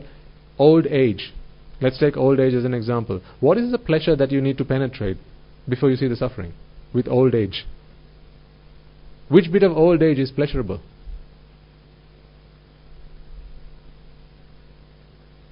Think about this, right? Because the Buddha says, penetrate the what is superficially it's going to be pleasurable. But if you penetrate it, you're going to see the suffering beneath. So penetrate the superficial pleasures to realize the true suffering. And then people say, well, old age is suffering. Jarapi dukkha. If the interpretation that we give these days is that old age is suffering, then my question to you is, what is the pleasure that has to be penetrated with old age before you see suffering? Which bit of old age is pleasurable? Which bit of death is pleasurable? Which bit of disease is pleasurable? Which bit of having to associate with the ones you loathe is pleasurable? So do you see that this is not the suffering that the Buddha talks about? Because he talks about a suffering that can only be seen when you penetrate the pleasure. That is the way he says you've got to look at suffering. You've got to be able to penetrate pleasure, then you'll see suffering. The other kind of suffering we talk about, old age, disease, death, all of these things are things we experience. You don't have to be a human being to experience that. Cats and dogs and cows and birds and bees, they all experience this. So it's not a noble truth. It's a truth. Yes, but it's not a noble truth. Old age is suffering, disease is suffering. Just recently I was reading a book in which it says birth is suffering, right? So they were given an interpretation of how come birth is suffering, and the example they're giving there is when a child comes into this world. The child has to squeeze through the mother's womb, and it's going to be so painful for the mother, so painful for the child. Yeah, well, does the doctor not know that? Did the mother not see that? Do you think the Buddha has to fulfill bodhi paramita to realize this? If that is the suffering that the Buddha talks about when he speaks of jatipi dukkha, then sorry, but he was a fool. If that is the suffering he speaks of, then I'm not prepared to accept that the Buddha was a fool. A lot of books, if you read or watch videos, they'll say, right, birth is suffering because the mother goes through a lot of pain during labor. The child goes through a lot of pain during labor, and that is the suffering that is associated with birth. That's child play. Everyone gets that. You don't need to be a Buddha to realize that. 4 incalculable eons and 100,000 more paramita to realize that. I realized it the day I came into this world. I hadn't completed 4 incalculable eons and 100,000 more. I got it. Yes, it's painful. Okay, right. Move on. Let's move to the next thing. So that cannot be the suffering that the Buddha speaks of. Old age is suffering, and if you read the books, a lot of the popular Buddhist books these days, if you watch the videos, they'll say old age is suffering. How come? Well, people are old and they can't stand up by themselves. They find it difficult to walk. They become incontinent, right? So the Buddha had to go through 4 incalculable eons and 100,000 before he realized that? If that were the case, he's a damn fool. And I'm not prepared to accept that the Buddha was a fool. He's the wisest man ever. So it's not that he speaks of when he says old age is suffering, or growing old is suffering. Jarapi dukkha. It's not talking about growing old. What about the Devas and the Brahmas? How do they grow old? What about the Arupavachara Brahma worlds, where there's no body? How do they grow old there? They don't have frail bones and weak bones and incontinence. That's not a problem they have in the Deva worlds. So this is only true for human beings then, huh?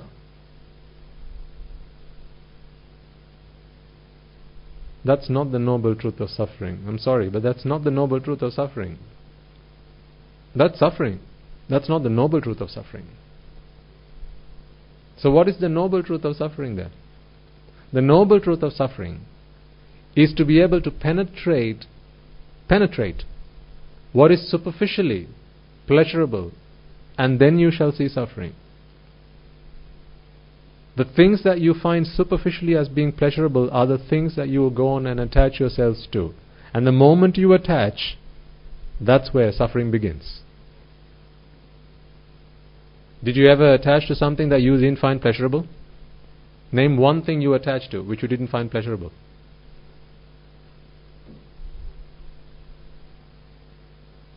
Can you give me one example? One thing you attached which you didn't find pleasurable. No, the only reason you attached was because you found it pleasurable. So what happened after you attached? Now came worry. The other day someone came around and he introduced his family. There was about 4 or 5 of them. He said, Swaminatha, I live a very happy life. This is my family, this is my kids, this is my wife, and we lead a very happy life. Why are you going on about suffering? I said, sir, why did you have your children? To be happy. So this daughter of yours, when she leaves home, how do you feel about that? Well, I'm concerned as a father, but that's what all good fathers do. They're concerned. What are you concerned about? Well, that she may get into an accident, or someone might kidnap her, or that something wrong could happen. Well, are you not worried all the time then? I am. So why are you worrying? Because it's my daughter. Exactly. Because it's your daughter. The day she became your daughter was the day you started to experience this worry, this suffering. And then towards that goal, towards that aim of protecting your daughter, now you have to do a million and a myriad of things. You have to work hard. You have to protect her. You got to look after her. You got to take care of her. Keep her away from the bad crowd. Look after her like the apple of your eye. Do you not have to? I asked, and he said, yes, I have to, Swaminatha. Is that fun?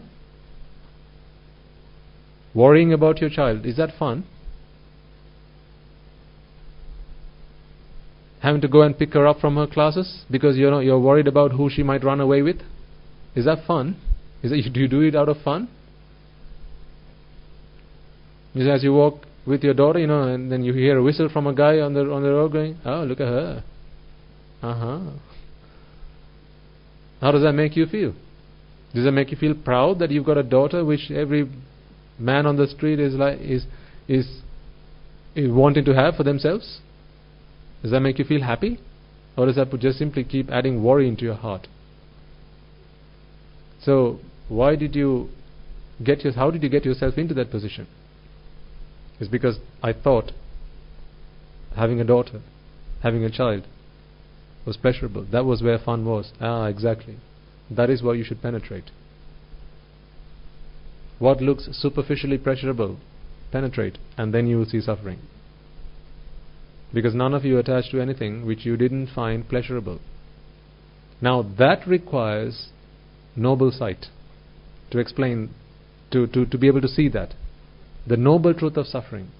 Because otherwise, every worldly being out there only talks about the suffering that comes when you don't have what you want. I want it, I don't have it, therefore it's suffering. I want my child to be happy and she's not, he's not, and therefore it makes me feel very sad. I want to get married and I can't find a wife. I can't find someone to get married to. That is where the problem is. This is what worldly beings see. I'm hungry and I can't find food. That's what makes me sad. That is what suffering is. I want to get my child into a good school and there aren't any vacancies. That's where people see suffering is. I want to get my visa and they keep on rejecting me. That's where people see suffering is. I want to get a good job, but I can't find any vacancies and they won't accept my qualifications. That's where people see suffering is. I've had a long day at work. That's where people see suffering is. I want to do this and I can't do it. I want to do that and I can't do that. I want to do the other thing and I can't do it. I want this, I can't have it. That's where people see suffering is. But that suffering every living being can experience. The problem is wanting. When someone asks, if I were to ask you the question, right? You want to watch TV, but you can't.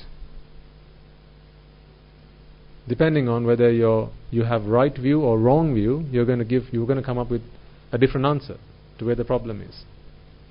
I want to watch TV, but I can't. Why? Because I've gone blind, or I've got poor eyesight, right? Or the TV is not working, or there's a power cut. Depending on if you have right view or not, you're going to come with a different answer.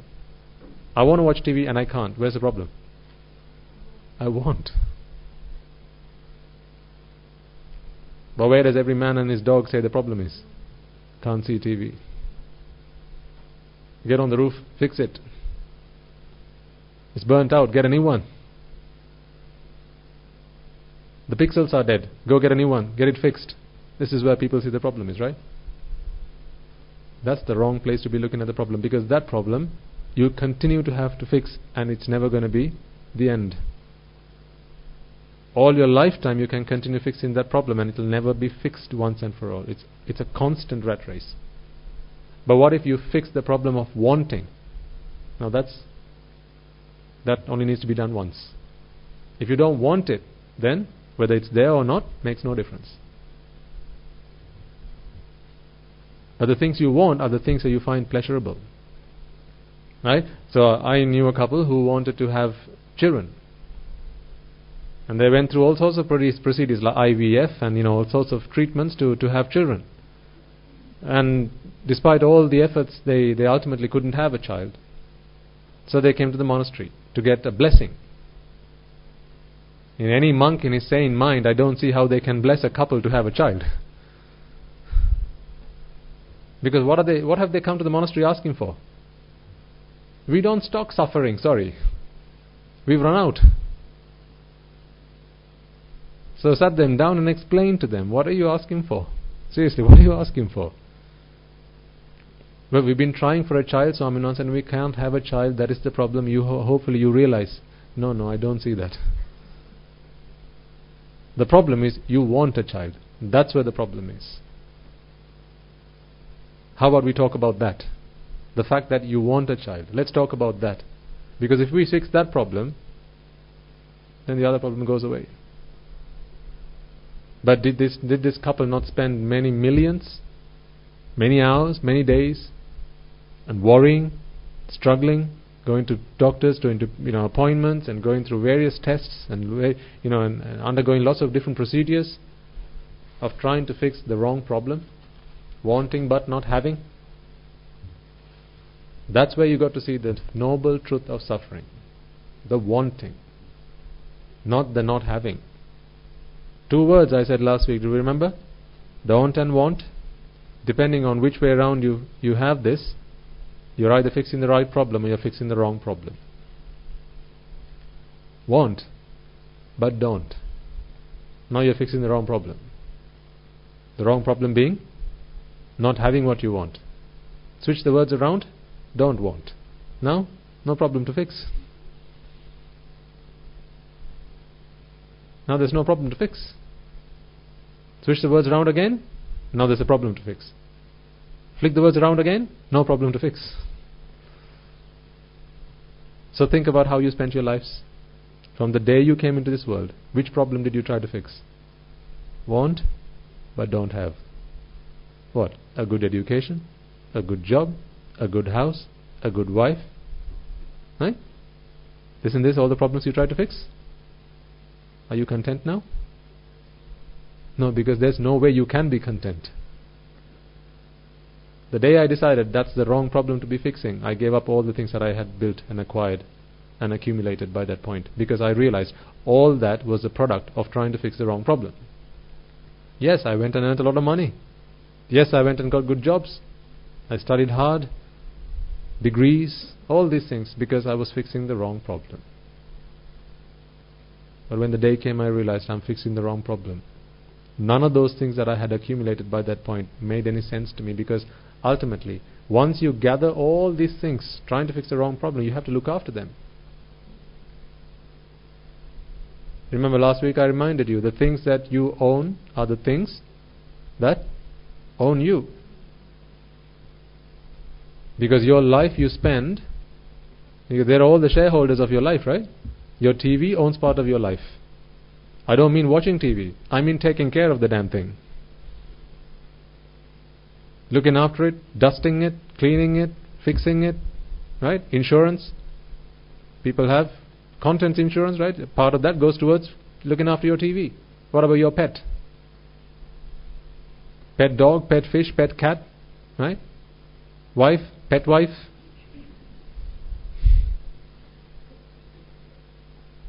The one on the side, right? So all of these things, the moment you become an owner, then they begin to own you. So now you have to spend your life attending to them. You become a slave. Are you not a slave to all the things you own? And you thought they were the slaves. No, you got it wrong. You're the slave. You only landed in this position because you were fixing the wrong problem. You wanted it. You didn't have it. Then you went and acquired it by some means or the other. Generally, doing bad stuff, unwholesome deeds. Not only do you have to now protect it and look after it and take care of it, but you also have the consequences to face. It's a lose-lose situation. I don't see where the win is. Perhaps I'm just short-sighted. Point it out to me then, please. Maybe I'm just very narrow-minded. Maybe. So I want your help. Help me see the meaning of what people do as part of their existence. Please. Here's what I'm asking you, right? I'll put it in very blunt terms. Please help me see how your lives are meaningful.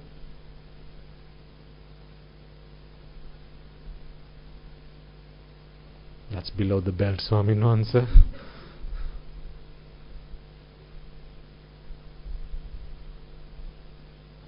Do you want me to repeat?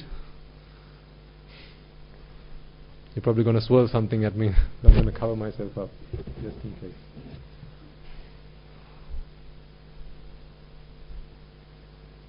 I want you to think about that, folks.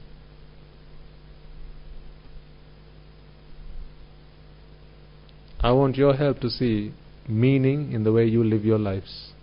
How can you say your life is meaningful when you're fixing the wrong problem? You're plastering over the problem, never fixing it. How long have you been doing it? How long will you have to keep doing it? So I appeal to the parents.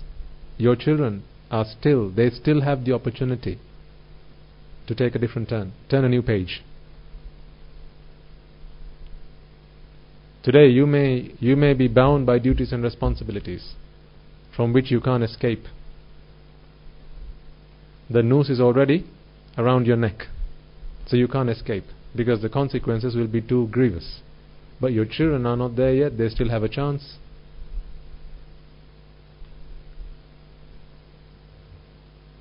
I appeal to your intelligence. Think about it, sir. Think about it, madam. Do your children have to make the same mistakes that you did? How can you call yourself a parent then?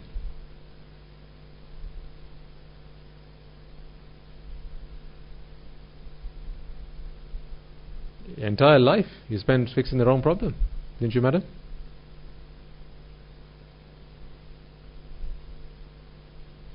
Now it's too late for some of you.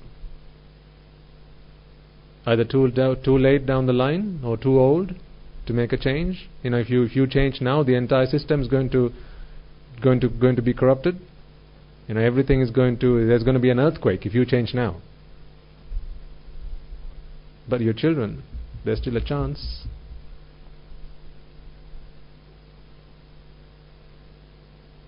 Are you waiting until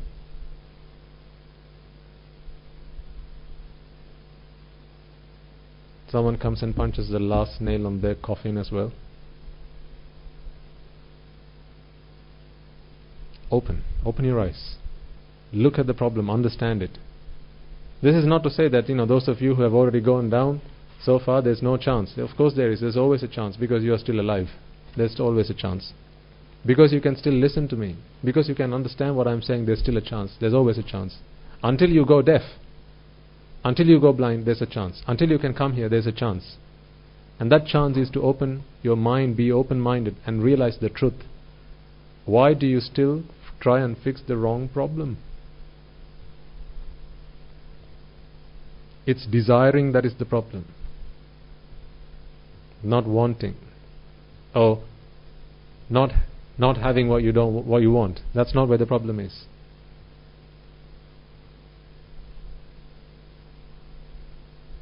Desiring is the problem. Attachment is the problem. And the reason you attach is because you see the world as being pleasurable. So whenever you see pleasure, when you experience pleasure, you want whatever is pleasurable to be with you, not out there. It has to be with you. So for as long as you spot pleasure in worldly objects, in worldly existence, in people, in beings, whatever, you'll want them to be with you. You'll want them to be in your possession. And then towards that you'll be doing abhisankar. Kaya abhisankar, vachi abhisankar, mano abhisankar. This is exertion. Exertion of your body, speech and mind to acquire the things that you desire. But ultimately the very things that you're acquiring are the things that are going to keep dragging you into suffering. I can't make this any simpler. The very things that you think are going to relieve or redeem you from suffering are the very things that are going to put you back into suffering. That's like walking up to a fire and threatening a fire by saying, I'm going to burn you to death. You're threatening a fire by saying, I'm going to burn you. Who are you threatening? Fire. With what? Fire. What happens when you keep adding fire to fire? You just have a bigger fire. Now who's going to burn? The guy who's trying to keep adding fire to the fire.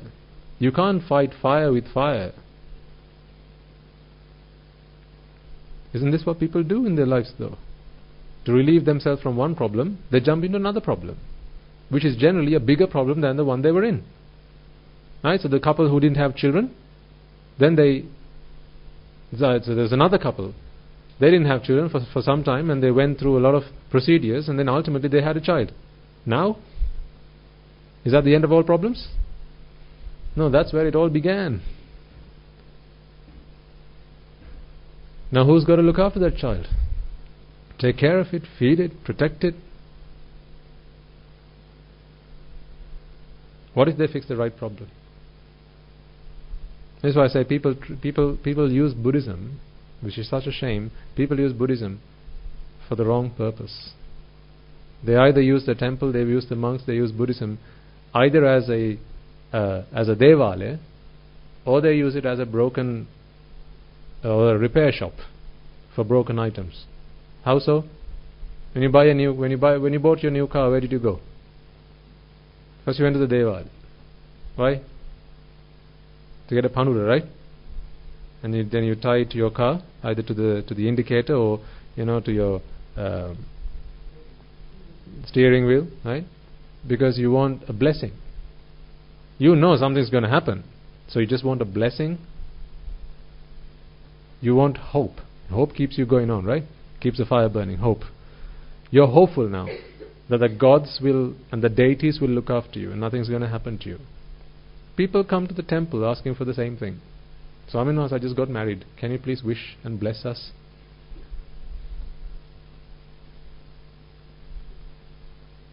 When did you have the wedding? Yesterday. You should have come here the day before. So what happens then? So they start living together. Of course, we bless them. What else can we do? If only they knew what we thought of when we blessed them, they wouldn't come here. Because what do we bless them? May you attain the supreme bliss of Nibbana. What does that mean? May you be able to rid your mind of attachment. Attachment to all things, including your wife. How can you attain Nibbana? I have no attachment to everything else except for my wife. You can't attain Nibbana like that. So if people actually knew the blessing that they can get from us, they wouldn't be coming here asking for blessings, because it's a curse. Is it not? It's relatively, from their perspective, it's a curse, but they don't see it that way. Karanimetta Sutra is a curse because it talks about nirvana. From end to end, it speaks of the path that one must take to attain Nibbana. But when someone gets married, they want us to bless them with Karanimata Sutra. That's a curse.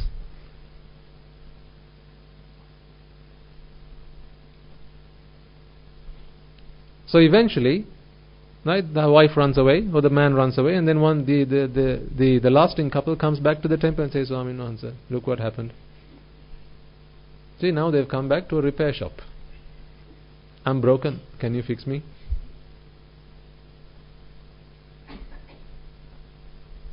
So now we're going to change the board outside. All types of repairs undertaken.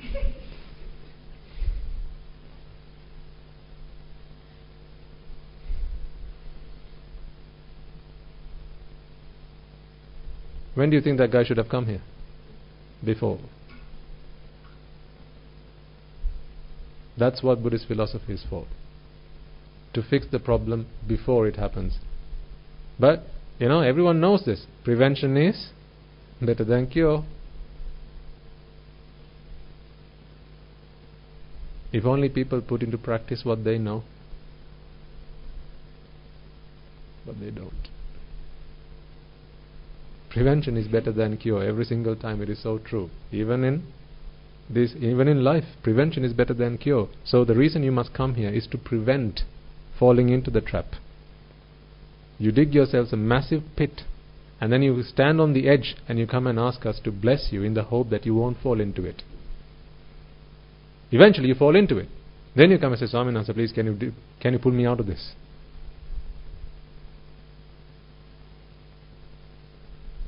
That's using Buddhism for the wrong purpose.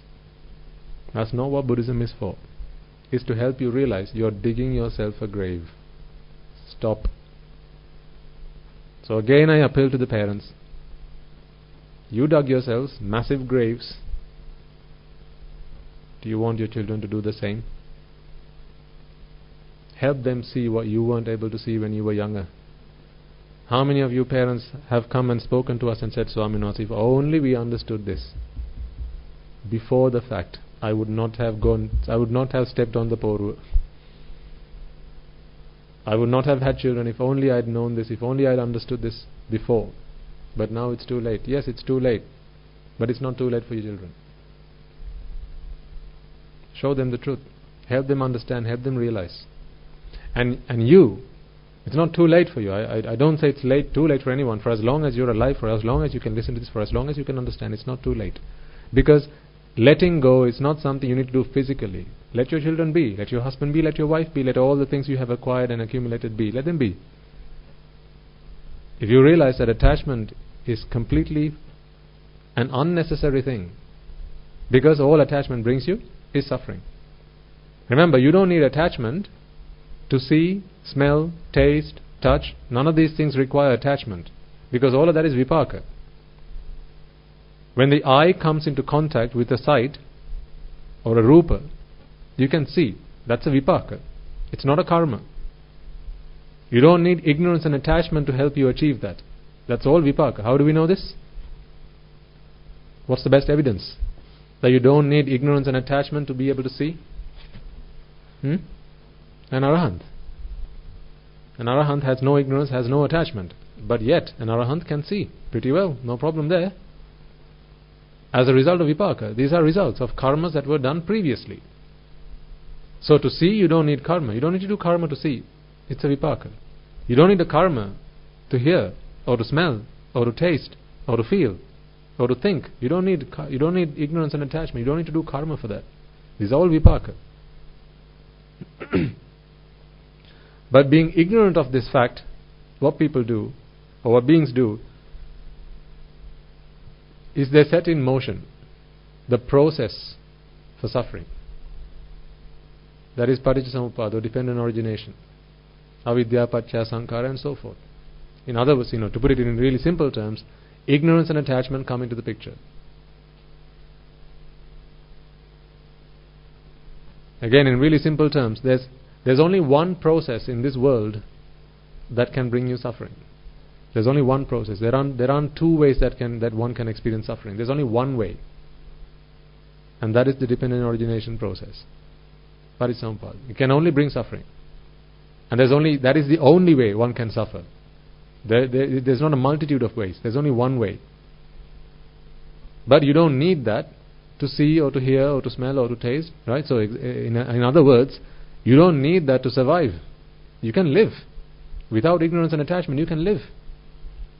So the only things that ignorance and attachment bring is suffering. Remove suffering and live. Here's what I'm proposing to you.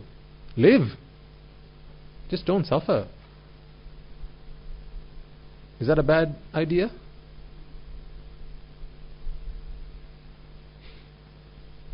Live.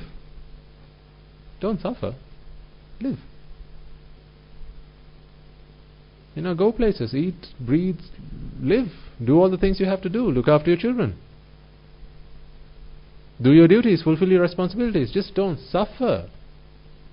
Suffering is only caused by ignorance and attachment. Remove your mind, rid your mind of ignorance and attachment, and go about your life. No problem. The sole purpose of Buddhist philosophy is to rid the mind of ignorance and attachment. Nothing else. Nothing else. There's no other philosophy that teaches you to do that. No other philosophy.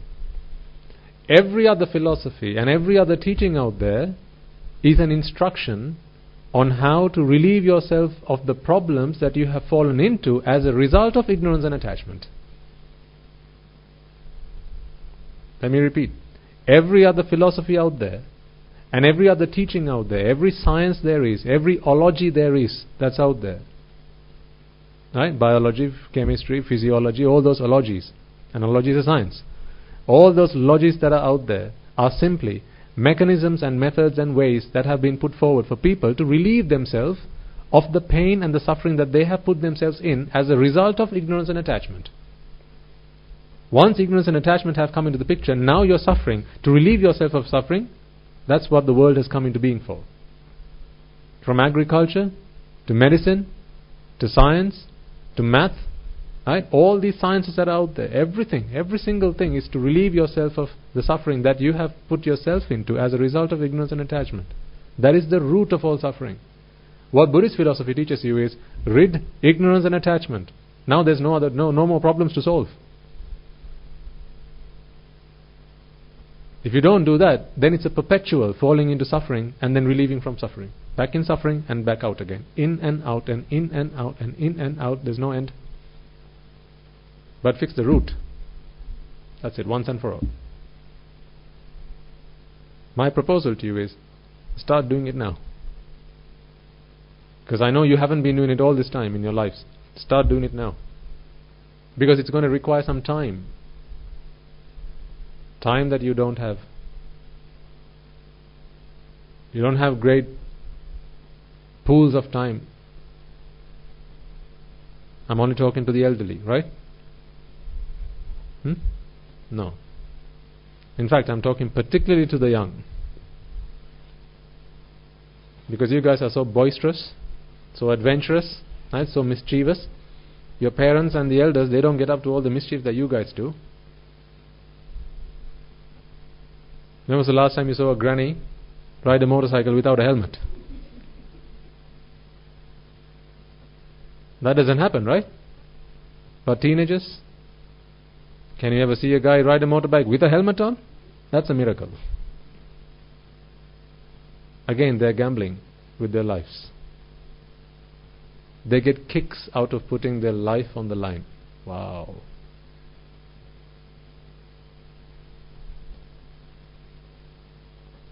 Adrenaline rush, right? They do it for that, right? For an adrenaline rush. What do?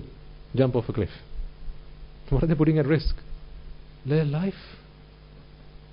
Jump off a plane.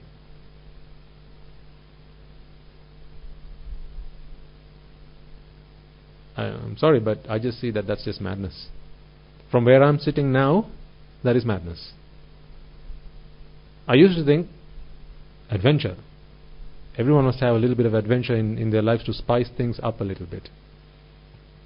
But no, you're going to have an adventure pretty soon. That's going to be pretty adventurous. When you're faced with King Yama, running around, trying to escape the hell wardens, that's going to be a pretty exciting adventure.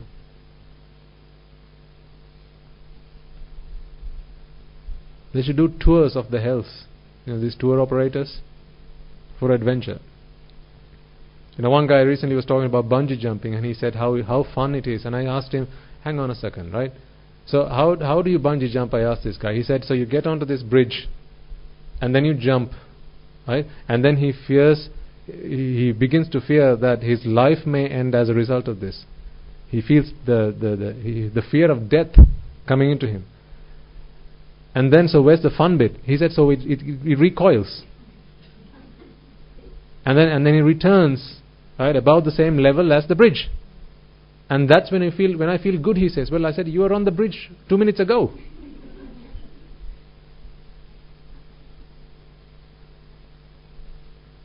Was he not? Before he jumped, he was on the bridge.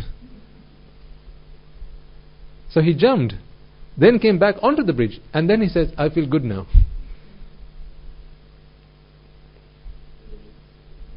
Absolutely, madam. Why people seek this kind of mad pleasure is beyond me. I used to enjoy thrill rides. It's beyond me now, but I know that I was as much a fool back then, when I didn't have an understanding of the Dhamma. Thrill rides, Alton Towers and these places where you have these thrill rides. So you get onto this cart and it speeds, I think 0 to 80 at in 2 seconds. 0 to 80 miles an hour in 2 seconds. I think they have a record, or at least they used to. I don't know if they still have that, right? But these thrill rides, they take you right up to the sky. It's rocket up into the sky, and then you come back down. So how does that make you happy? The guy's back where he started. So where is the joy? What was the source of pleasure there? As the ride went up, right, above the ground, and then they get you to look down. So that's how it's designed. So you get to see, that you're only an inch away from death. And then the adrenaline rush comes in, because now you're fearing death. Now you're hanging on to your dear life. And then immense amounts of vexation and strain and stress, and then they bring you back to safety. Now you feel, thank God for that. But what does this guy do again? He gets back on the ride.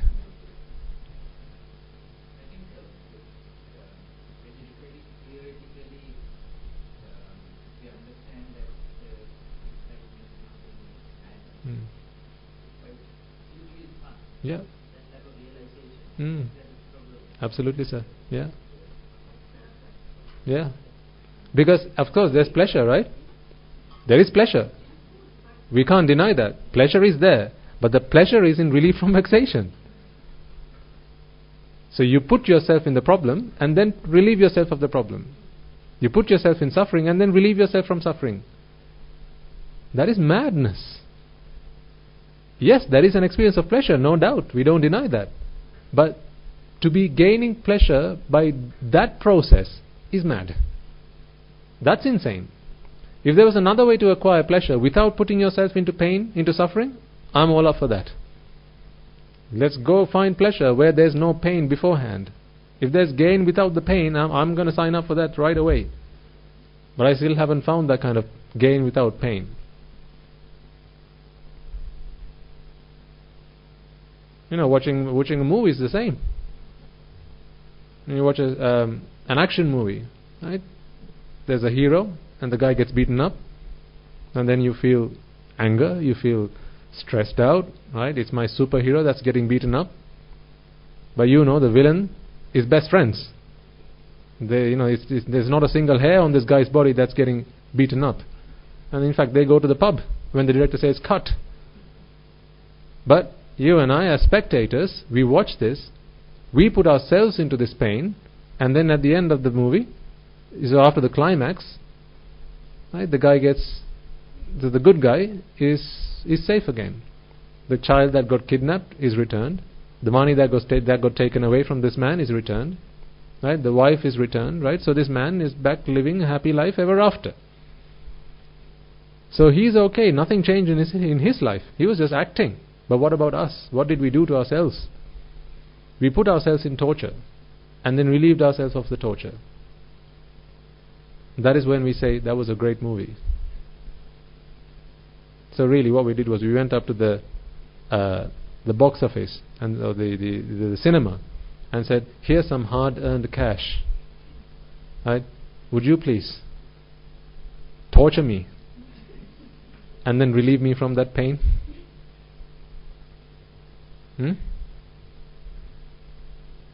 This is why I say, I've talked about this in the past, and I said, why do you spend your money to do that? Get yourself a nice big stick, hit yourself, and then pat yourself. It's the same thing. You don't have to spend money for that. But as you say, sir, people don't realize this. People don't realize that the source of pleasure is simply relief from pain. There's no other source of pleasure. This is why pleasure is completely a fabrication of the mind. And to be seeking that sort of pleasure is simply madness. It's insane. It's only a lunatic would be going after such pleasures. Do you know how I feel about you right now? I didn't say that out loud. You said it. This is why I say, you've got to open your eyes and wake up to the truth, folks. And the only reason that you've been doing all these things is because of your association with immoral, ignoble people. Forget immoral, ignoble people. Immoral people ask you to do bad things. Ignoble people ask you to do foolish things.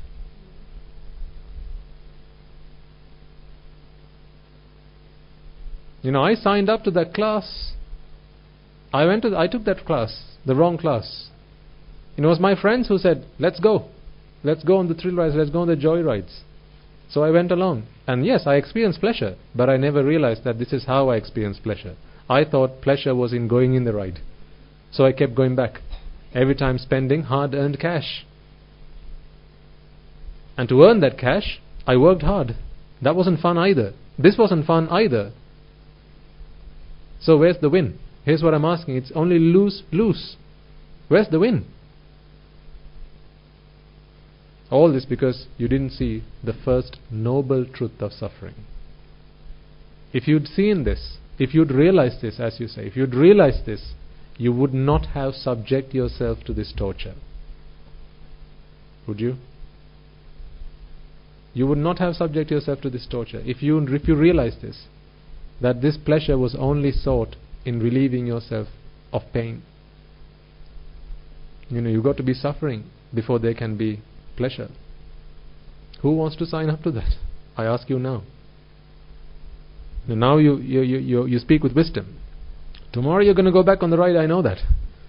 But at least right now, you're wise, and with wisdom you're answering my questions. Who wants to sign up to this? Suffer before you get to experience joy. Remember I spoke to you about the loan and paying it back and how that makes you feel happy? Did I or did I not? I did, I think, didn't I? Yes. Once you paid your last installment, the joy is gone. So what must you do if you want to feel the joy of paying off your loan again? Get another loan. Every time you pay an installment makes you feel good, right? You want that kind of feeling? Every time you make an installment, yes, you feel good. That is what pleasure is.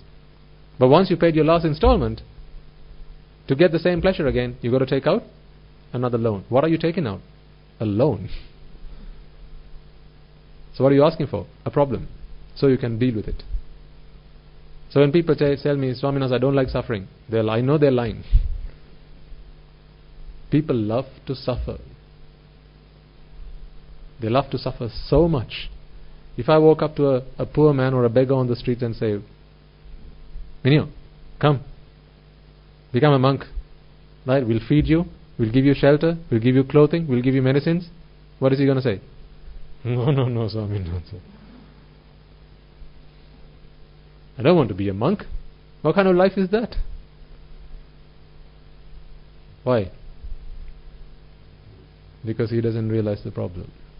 He hasn't seen the noble truth of suffering. He thinks, as monks, we don't get to do a lot of things. Did I not tell you? I think the other day a lady came into the monastery, and she was offering alms to the monks, young monks, only 12, 13 years of age. She was like, sin no, these children. The English equivalent of paune. Sin no.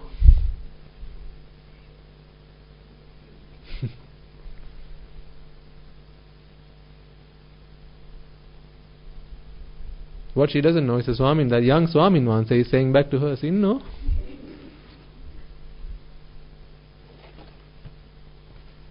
Only they're not saying it to her face. Why? Because they think these young children, they don't get to play, they don't get to watch TV, right? They don't get to play on their PlayStation.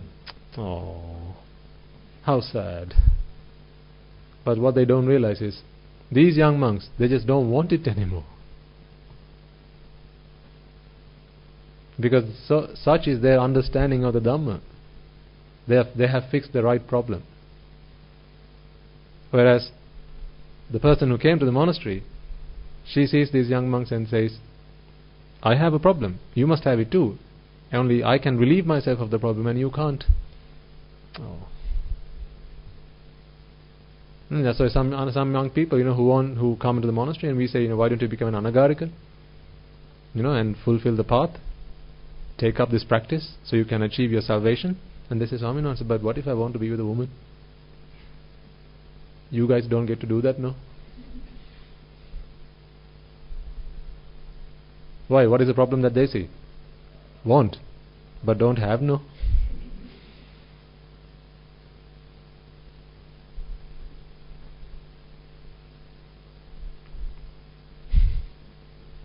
Seeing the wrong problem. Sad, so sad. So sad. Because that problem's never going to end. And remember, the same guy, one day he's going to go blind. One day he's going to go deaf. And then, he's still going to want a woman. What's going to happen then? No one's going to be with him. Then, isn't he going to be in the same position that he finds me in today? Is he not going to find himself in the same position that he finds me in today? Because he thinks my problem is, I want to be with someone, but I can't have anyone. He's going to find himself in that same position. But by that point, he hasn't fixed the right problem, which is the wanting.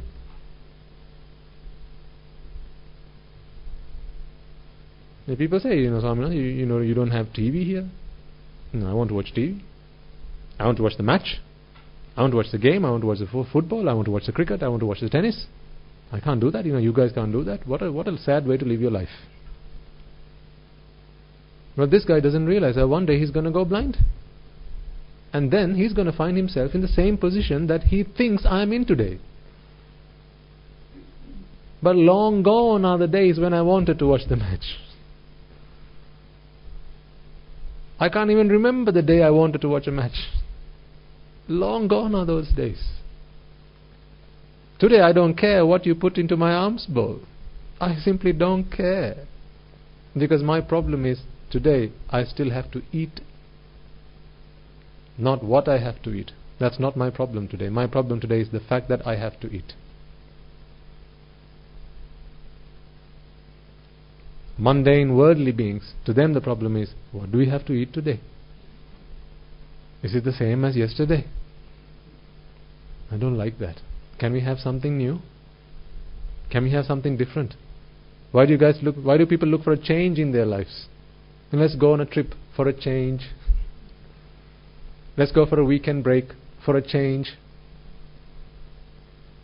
Why? Fed up of what you have now, so you want to change. Thank God for the marriage certificate. Otherwise the things that you will want to change.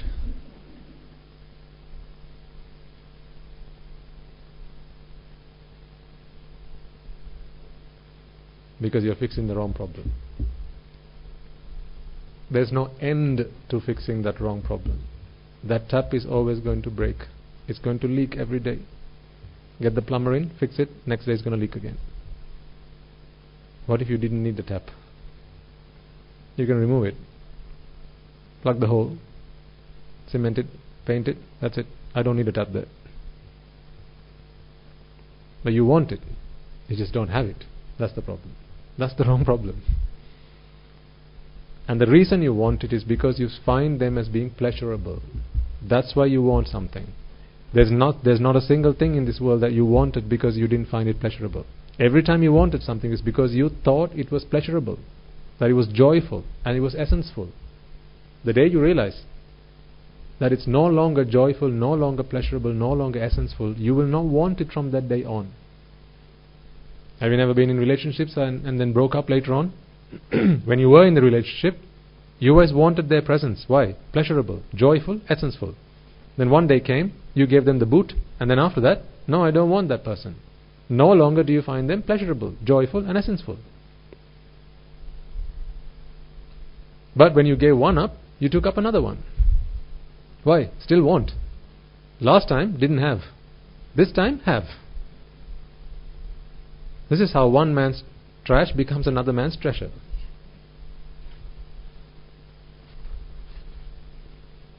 Am I not reading your lives like a book?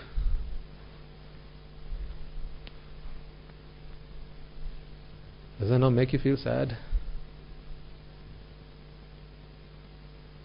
I'm reading your lives like a book because I'm reading my life like a book. But I threw away that book. I turned a new chapter. The day I decided I was fixing the wrong problem. No longer am I wanting to fix the wrong problem. Let's fix the right problem now. Desire is the problem. Attachment is the problem. Wanting is the problem. Needing and yearning is the problem. This is why the Buddha says, Tanhaya jayati soko. It's attachment that always brings you grief. It's attachment that always brings you sorrow. Fix attachment. There's no longer room for any grief or sorrow. I ask you parents, do you teach your children this? Or are you still showing them the wrong problem? Are you pointing them the wrong direction, knowing now that you walked all your life the wrong path?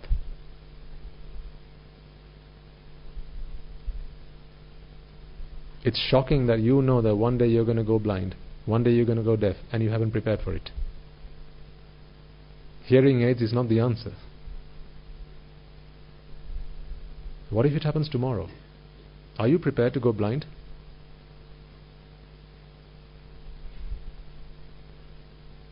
Are you though? You prepared to go blind?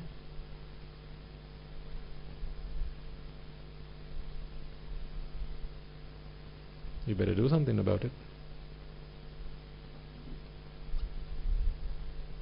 Madam, you better do something about it. She's not prepared yet. What if it happens tomorrow?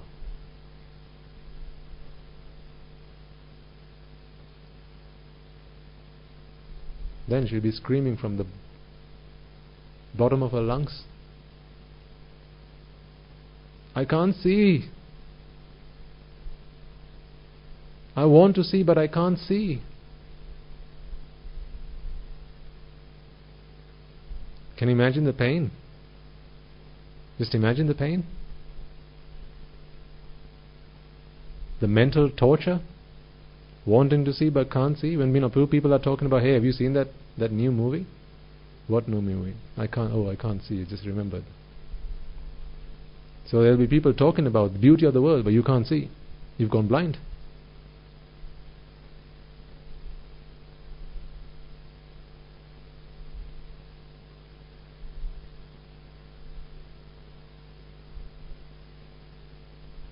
How come you're not preparing for this day? Because even when that day comes, if you haven't realized by then that is the wrong problem you're trying to fix, you'll now try to go to the opticians, you'll try to go to the ophthalmists, and you'll run around the house, you'll run around the blocks trying to fix the wrong problem yet again. Chakkupala was a great elder, an arahant, who went blind the moment he became an arahant. How much did that worry him? Not a bit. Not a bit. because he was a great man who had fixed the right problem at that time. Fixed the right problem. Desire is the problem.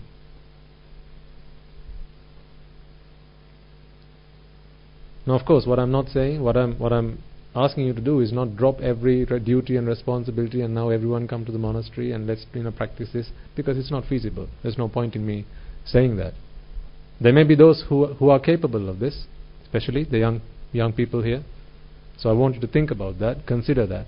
But for those who are unable to do that, did I not ask you to make a timetable? So have you? I know 10% will, 90% won't.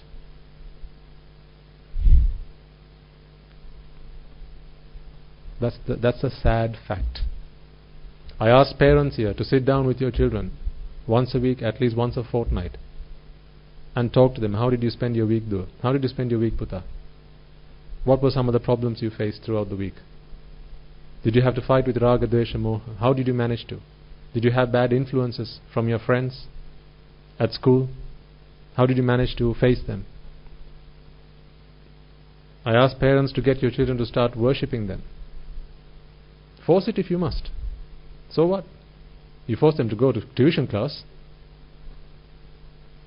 You force them to go to school. You force them to take up sport. You take up music. To take up piano lessons. You force them to do that. What's so bad about forcing them to worship you? Treat your parents like you would treat an arahant. See, I've been giving you advice. I just don't know how much of it you've been taking on. Have I just been talking to deaf ears? I don't know. I hope you have started to make some changes in your lives. And if you haven't, I hope you're feeling guilty. I really hope you're feeling guilty. Because if you're not feeling guilty, then your mentality is, let him say whatever he wants. Look, if I care. You will care. Little when it's too late.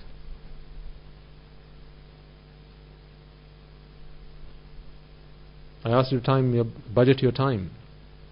So that for the people who came to the meditation program last week, we shared with them some valuable advice. I think I shared this with you earlier on. I can't remember, so I'll remind you again. When you make your weekly time budget, I don't have to ask you to make a money budget because I know you already do that. When you make your weekly time budget, start with 100% towards your nirvana. Not the other way around. Why do I say so? You might think, hang on, it's the same result. It's not the same result. Because it's a completely different perspective. Completely different perspective.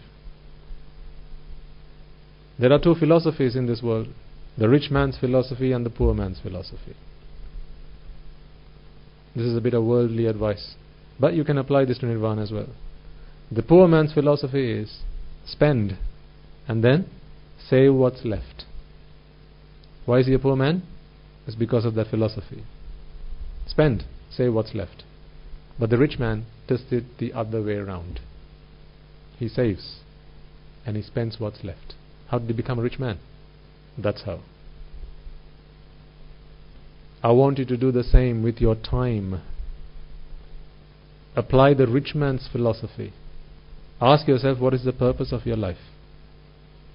Now hopefully it should start to make sense that treating the right problem, fixing the right problem has to be the purpose of your life. We have a motto, right, at Dharmayai Obai? In Sinhala it's Hudekma Nivan Nabodhe Pinisai. So in English, exclusively for aspirants of nirvana. That's now the motto of my life. Exclusively towards achieving nirvana. So whatever name I've been given when I was ordained, that is now my motto. Exclusively. So the purpose of my existence is for the purpose of attaining nirvana. So I'm asking you, what is your motto?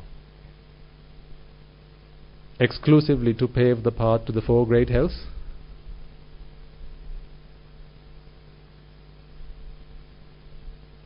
Exclusively to become a consultant surgeon? Exclusive to become the richest man alive? Because if that is your motto, then you get one for free. Exclusively to pave the path to the 4 great hills. They get that for free.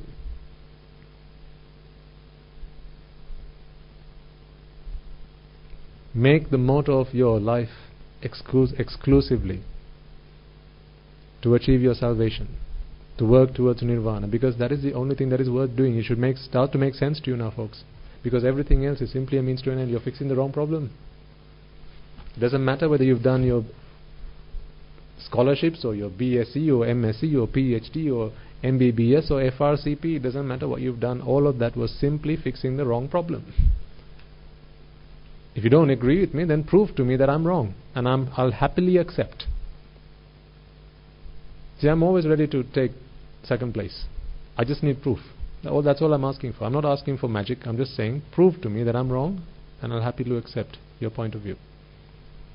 All of that, you're fixing the wrong problem. Walk the Noble Eightfold Path. Now you're fixing the right problem.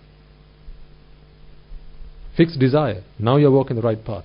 You're fixing the right problem. Rid your mind of attachment. Now you're fixing the right problem. Keeping attachment and trying to fix all the other problems, you're walking the wrong path. It's simply a means to an end. Simply a means to an end. So what is your motto? Give yourself a motto. For me, it's exclusively for the purpose of achieving my salvation. I'm asking you, what's yours? Once you've defined your purpose, now start to make yourselves a time budget. You must start with putting 100% of your day, 24 hours towards nirvana. That's how you ought to start, because that is the rich man's philosophy. Whatever your purpose is, put 100% of your time towards that. Think about how you did your A-levels. 100% of your time you put towards your A-levels. Whatever was left, you went on trips, you had your lunch, right? You spent it with your family. Isn't that how you became successful? If you wanted to become a doctor, if you want to become an engineer, if you want to become a lawyer, how did you achieve the successes that you have achieved so far? You put 100% of your time towards the thing that you wanted most. Whatever was left, you allocated towards other things. So what I'm proposing to you is put 100% of your time towards your salvation, and then start allocating time towards your other duties. 8 hours for work. Okay, I get that. I'm not saying take it down to 5 hours. Keep it at 8. If 8 is what you must do, keep it at 8. But whenever you take time out of your time, out of the time you have set aside for nirvana, if this is the perspective, this is the approach you take, whenever you deduct time, you'll be asking yourself, must I put aside so much time? So if you put aside 2 hours a day to do your dishes, let's say, as an example, wash your clothes, right? Okay, you all have washing machines, so that's not a problem for you. I don't, so I have to wash my robes. Let's say you have to put aside time to do your gardening. I'm not saying don't do it. Do it, no problem. But ask yourself, how much time do you put aside for gardening? If you take the other approach, which is, I have put aside time for washing, I have put aside time for work, put aside time for gardening, put aside time for watching TV, spending time with my kids, helping them do their homework, what's going to be left is nothing. Then nothing is what you're going to be putting towards nirvana. How much of that is going to get you any results? You put nothing. A man puts nothing into the bank account. 10 years later, how much interest does he get?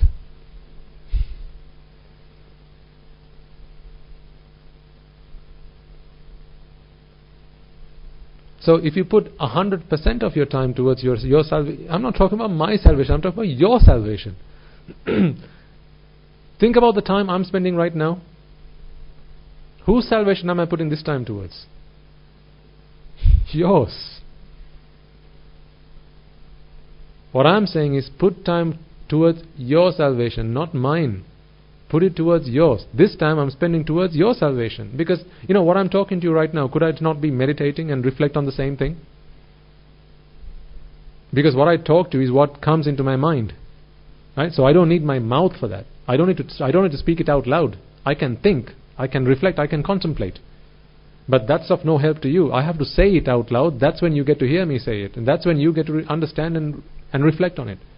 So the energy that I have to use to expend to explain this to you, this is all for your benefit. None of it is for mine. This is for your benefit. I'm exhausted at the end of the sermon.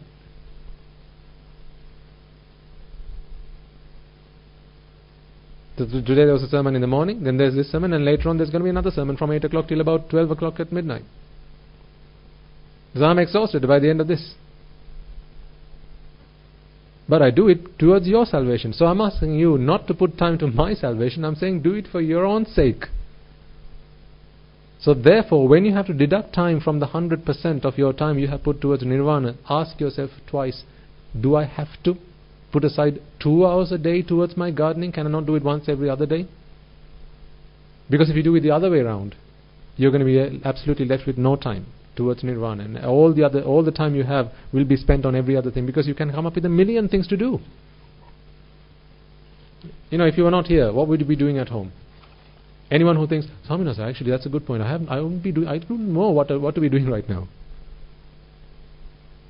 No, I don't think there's going to be any of you who think to yourselves, I don't know what I would be doing right now, because there's going to be a million and more things that you could be doing right now. All of those things will be creeping up on your time and taking up your time. And if you can't find enough things to do with your time, your family will come and help you with that. Your friends will help you with that. Oh, don't you worry. And then if that fails, then you've got the internet. If that fails, you've got the TV. Right? If that fails, there's Facebook. See all the lovely things you can do with your time? And use your time very productively.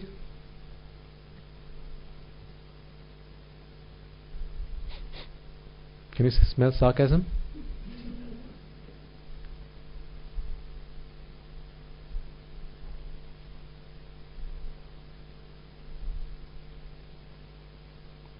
I want you really to dig deep into your lives and ask yourselves how much time you actually waste every day. How many of you, don't put your hands up, but ask yourselves, how many of you start the day by reading a newspaper? Putting all that junk into your heads. Turning your minds into a cesspit. That's how you start your day.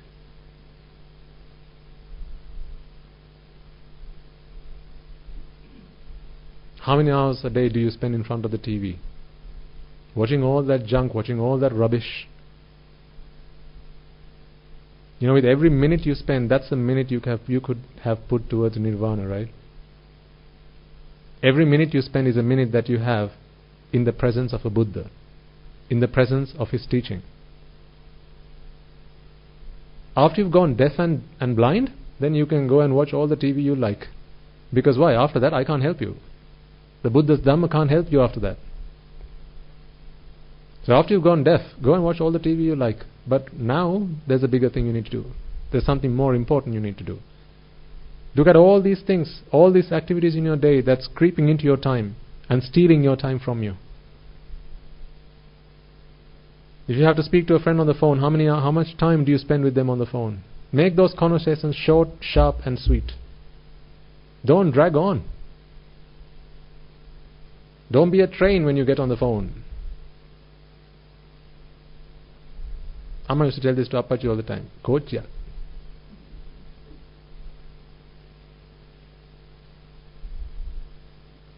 If you're discussing the Dhamma, okay, I understand. As if, right? Keep those conversations short and sharp, to the point, because you have something bigger to do.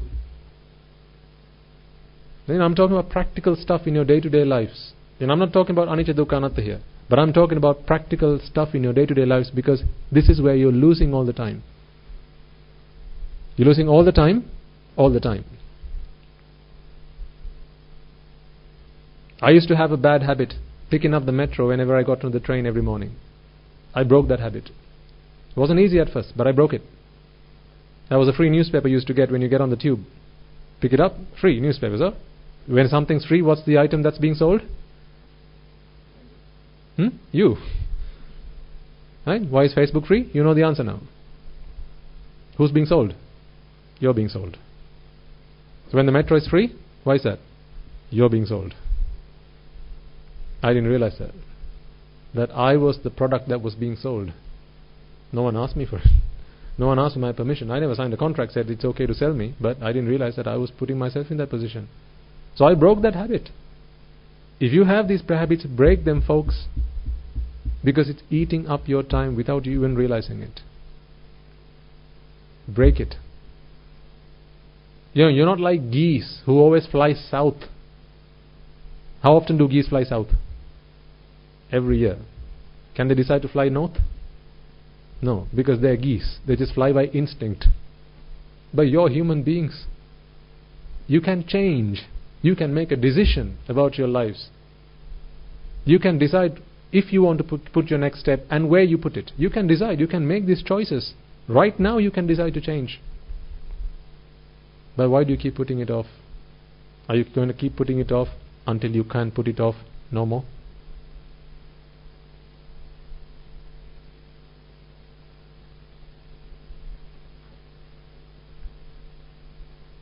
Young people here. Now, how much time do you spend on Facebook? It's a killer. I'm not saying Facebook is bad, but the stuff you do on Facebook, that's what's bad. Because they'll have plenty on there just to while away your time, waste your time.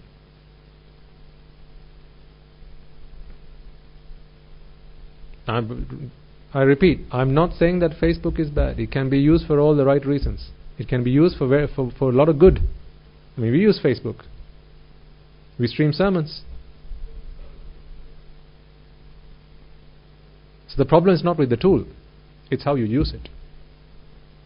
TV is not a bad thing. TV is good. But how you use it is what's bad. How you use it. So ask yourself, how much time do you sit in front of the TV just watching random programs? Just for no reason, just because you have some time to eat away. Go and sit in front of the TV. You say, okay, I'm going to be here for 15 minutes. Before you know it, it's an hour and a half gone by. How many times has this happened to you? And must you get your daily news update? Or is the world going to stop rotating if you don't get your daily news update? No, but these are all things that have been fed into your mind. You have to be updated. You have to know what's going on. Keep abreast with all the changes in the world. Why? Because that's how media can survive. The more viewers they have, the more money they make. So who's being sold again? And you're okay with that? I wouldn't sign up for that class. I really wouldn't sign up for that class. Go see friends, that's okay. But, don't spend your life there. Don't spend your lifetime there. See friends, may have those conversations, make it short, sharp, sweet. And then get back to what it is you need to do. If they're friends who are noble, then spend as much time as you can with them. Noble friends, noble companions, spend as much time as you can with them. Because they'll only talk to you about the true purpose of your lives and how you can gain something out of your lives. So that's how you can assess, how you can gauge if someone's a noble companion or not. If they continue to talk to you about worldly pleasures and how you can, all the latest trends and the latest fashions of how you can enjoy sensual pleasures, that's not a noble companion. They're simply digging a path to the hells and they're dragging you along with them. In noble companion, spend as much time as you can. With ignoble companions, spend as little time as you can. Remember, 90% will not do this, only 10% will. So I appeal to the 10%. Walk away from the 90%. Don't let them ruin your life. Start with putting 100% of your time towards nirvana if you are serious about this. If you're not serious about this, then actually don't bother coming. Don't bother coming to the sermons. Because you're wasting my time. Dharmayai Obai is exclusively for aspirants of nirvana. Exclusively. Exclusively. And while I'm on the point, I just want to point something else out. I think our charity trust, which is the Punya Bhari, a lot of them have been receiving calls from some of our listeners that they want to come and speak to the monks, right? They've been asking for me by name, saying, can I please come and speak to this particular monk? I want to talk to him for I have some questions I have to ask. So one day I said, okay, let the man come, I'll talk to him. And he came. So I sat down with him and talked to him, right? So what's the problem? Swaminathan, you have these sermons, they're so long. I don't have time to listen to these sermons. Can you tell me what I must do to attain Nibbana? I felt like walking up and walking out of the room. Getting up and walking out of the room. So he's got no time to listen to the sermons. He wants me to explain to him.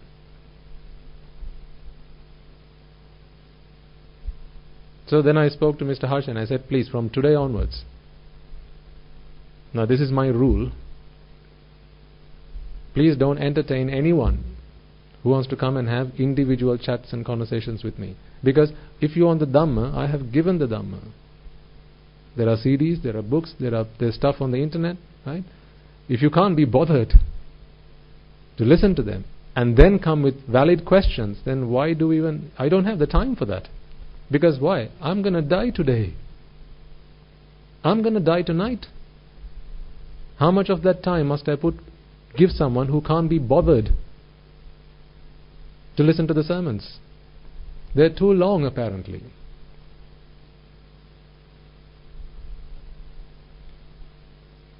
So I asked him, please don't entertain anyone who wants to come and talk to me or give them phone calls.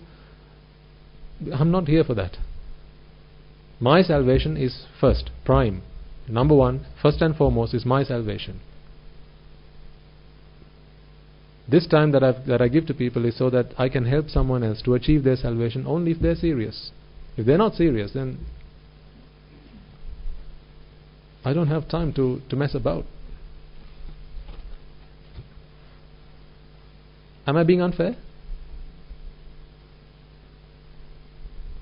Do you have time to mess about with? Do you? What makes people think that I have then? I gave up a lay life because I realized that the entirety of my time I must put towards this, because I know that if I don't, I won't be able to do what I have to do. I can't see how I can become an arahant if I don't put 100% of my time towards my salvation. I don't see how I can do that, because it's not easy, it's tough. Becoming a Sotapanna is not so tough, because that you have to do through listening to the Dhamma, and by contemplating. It happens while you're listening to a sermon.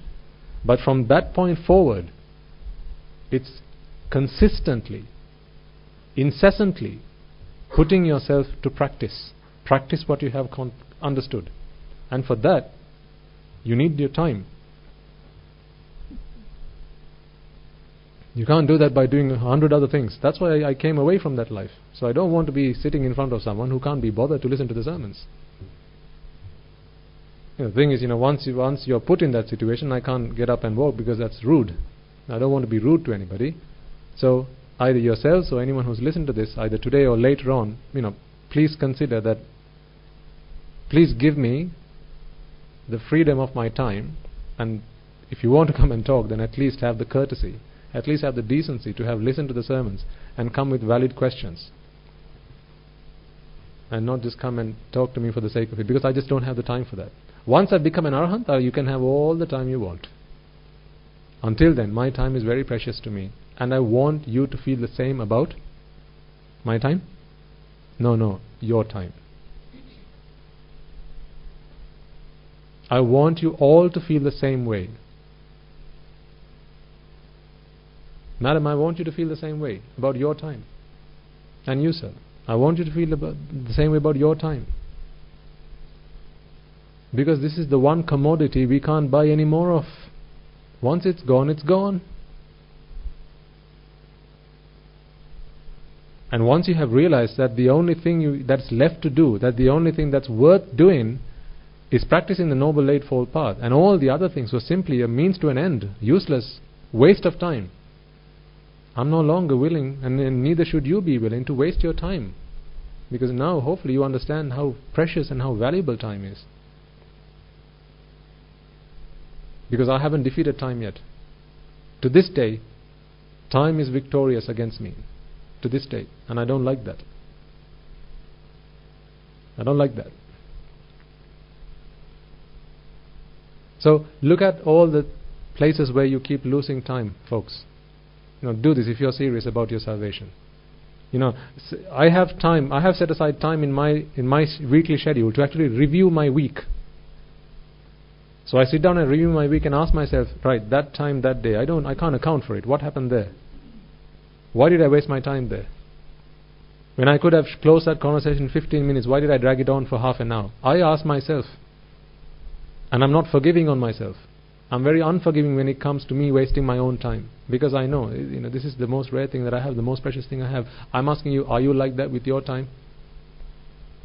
Do you always carry the sermons with you so that if you're stuck in traffic or waiting for an appointment you can listen to the sermons? There'll come a point where you can contemplate on the Dhamma that you have understood. But until such point, you'll have to listen to it. So, most people today, these days, have a smartphone or some kind of device with them. I'm asking you, do you have the sermons loaded on it? So you can always have access to it when you need it. If you're stuck in traffic, what must you do? Turn on the which FM? But 90% of people will switch the FM on. What a waste of life. I'm going to stop saying what a waste of time. What a waste of life. As a layperson, I used to have this a Bluetooth speaker.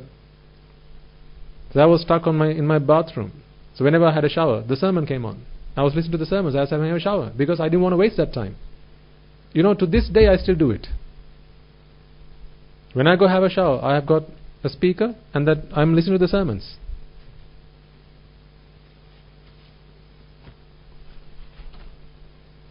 The same sermon, I'll listen to it 10 times over. Because every time I listen to it, I realize something new. I understand it, something better, something in more detail. Are you so dedicated towards your salvation? Well, when are you going to be? It's too late.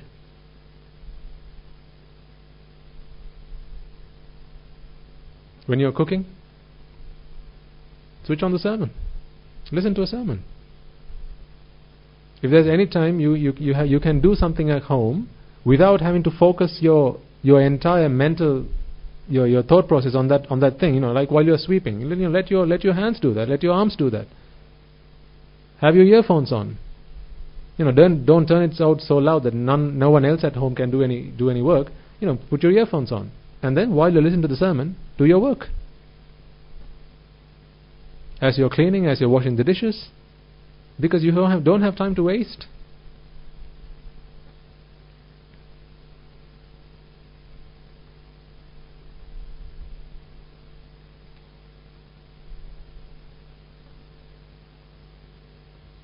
Don't take this lightly, because today is your last day alive. Tomorrow you will regret that you didn't do what I asked you to do. Today is your last day alive. Tomorrow you will regret. Then it will be too late. And remember, age is not a determiner of when you're going to die. Though you're going to die. And you too. And you too. You're all going to die. You're going to die. Are you prepared? You're not going to die in another 60 years' time. You're going to die tomorrow. Are you prepared?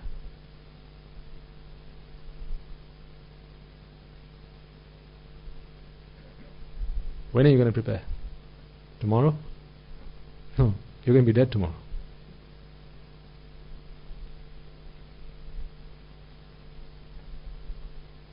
Look at all the times all the moments in your day where you're wasting your time, folks. Do this seriously. I urge you to do this seriously. Go back home today, right before the start of the next week. Right, today's a Sunday, so your week starts tomorrow. Go home today. Get yourself a piece of paper. Everyone, get yourself a piece of paper and write down what you have to do throughout the day, throughout the week. Start with putting aside 100% towards your nirvana. Now start deducting time that you have to put towards your work, towards the duties and the chores that you have to do as part of a responsible father, responsible mother, responsible parent, right? Put aside time for all the things that you have to do and in your day-to-day activities. Not the other way around. So far you've been doing it the other way around, and look at where it got you. Now you've got to switch the tactic. A new strategy is required, because we need to win this battle. Not tomorrow, because you won't be alive tomorrow. You've got to win this battle today. Change your tactic, change your strategy. You're human beings. You have the power of thought, you have intelligence, so you can change. You don't have to do something just because you've been doing it the same way for the last 10 years, last 15, last 20 years. You can change today. Tomorrow doesn't have to be the same as today. Tomorrow can be a different day. If you want to have more, be more. You can have everything you want, folks. You just have to become more. The change has to happen internally. If you become more, you can have everything you want. In both the material sense and in terms of the supra-mundane salvation. They don't teach this stuff at schools. What a pity. What a pity. They don't teach this stuff at school. At school they teach you how to make money, how to earn money, not how to save your money, not how to invest your money. They don't teach you that stuff. They don't teach you about the value of time at school. They don't teach you the value of life, the purpose of life. They don't teach you this stuff at school. Why? Because if they did, this world wouldn't last. Because the 10% would not be able to control the other 90%. That's why. The society is like a pyramid, right? The 5%, the 2, 3 or 1% at the top have an overwhelming power over the rest of them. But those guys right at the top, they do the things that I say. Not because they listen to the sermons. They've been doing it, habitually they've been doing it for a long time, because that's their mentality. They've learnt it from a very young time because they found good mentors. Do you have a mentor? Why not?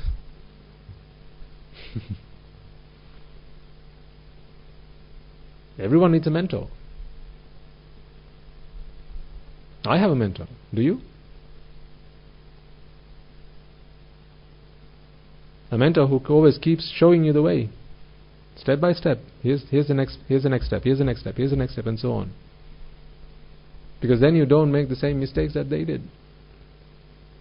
Everyone needs a mentor to be successful, either in a worldly sense or on your path to Nirvana.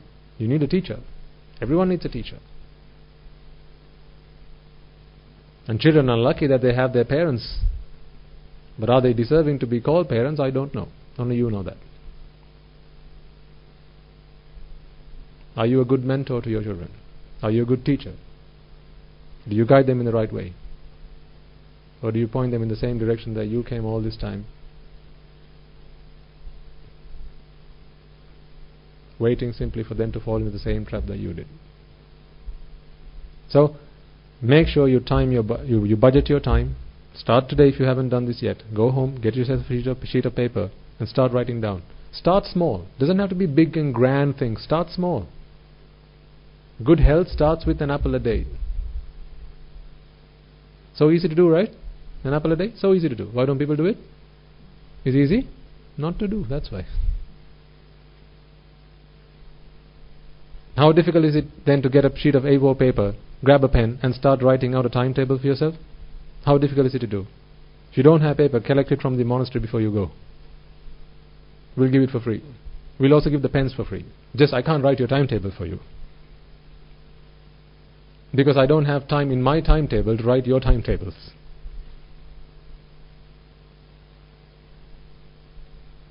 It's easy to do, but 90% will not do it.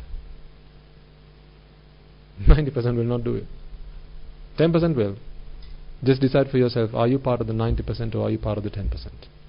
You make that decision, you make that call. Depending on which choice you make, you will either become victorious or you will be forever a loser. in every sense of the word.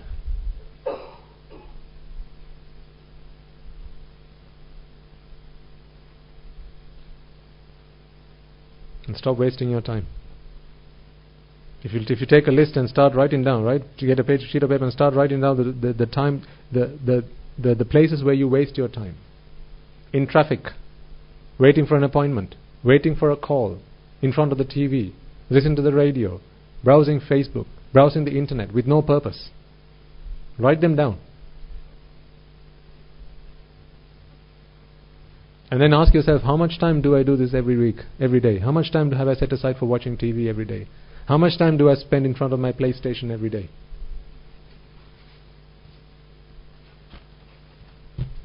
How many hours in front of the PlayStation is going to take you to Nibbana? Well, I suppose it depends on what game you're playing. If it's called ADA, Anichidu Kanatta, then maybe. But I haven't come across that game yet.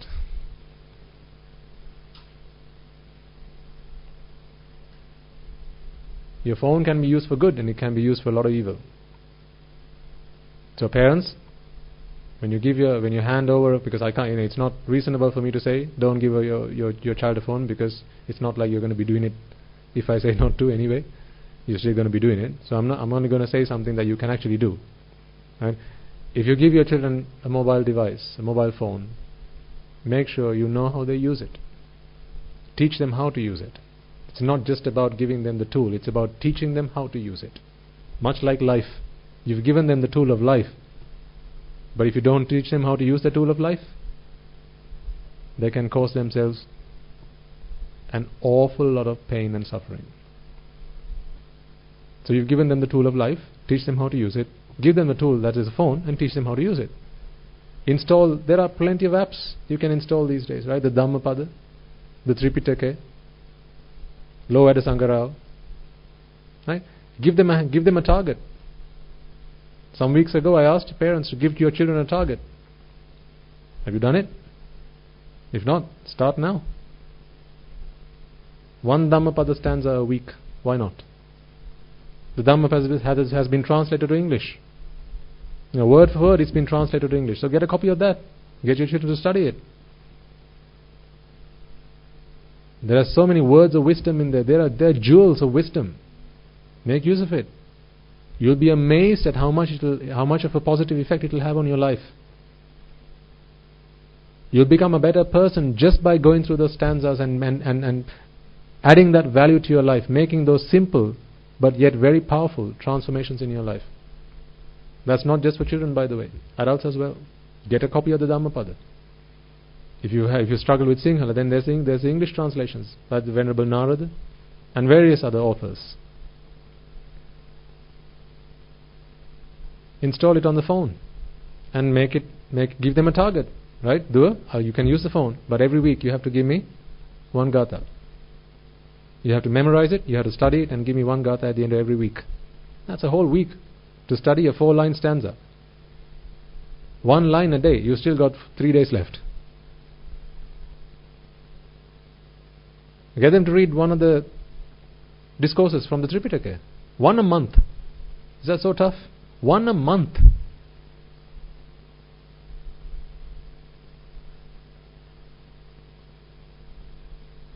These are jewels of wisdom.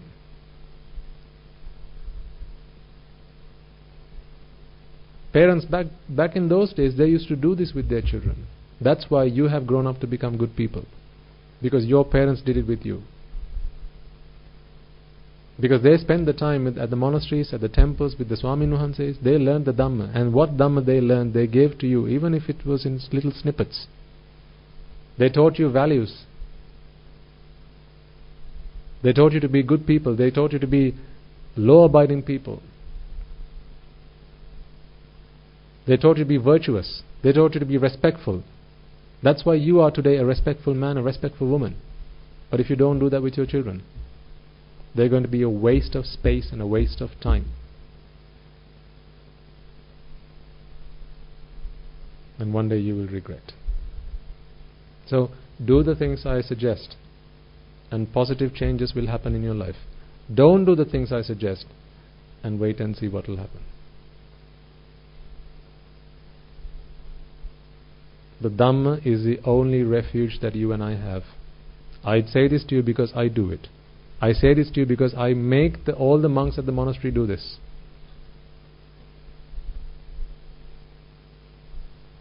So do it. All the tools are out there. It's all available. It's all there. It's all available for free. If you go online, you can get a copy of the Dhamma for free. PDF, whatever. You can get it for free. But the problem with free things is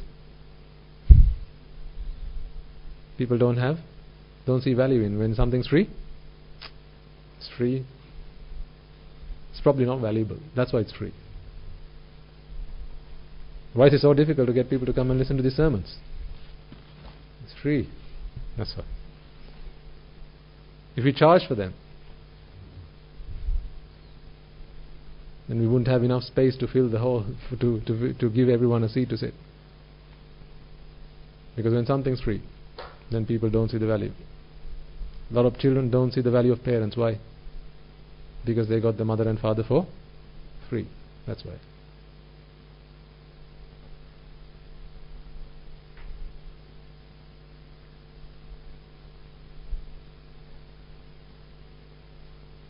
So, be very careful with how you spend your time, because what little you have left is precious to all of you. This is sage advice to all of you, each and every one of you.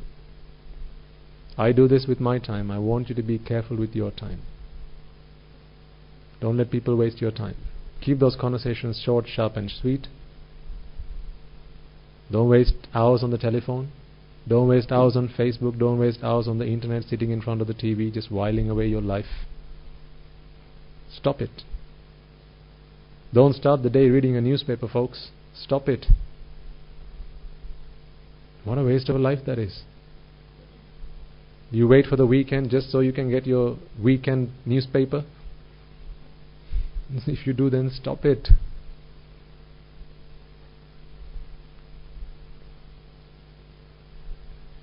Weekends are the best times. You've had a long week gone by, right? A lot of time you had to put aside towards doing your duties and responsibilities to the world, and now you got a weekend. Now you're free. Now this is the best time, because this is completely your time.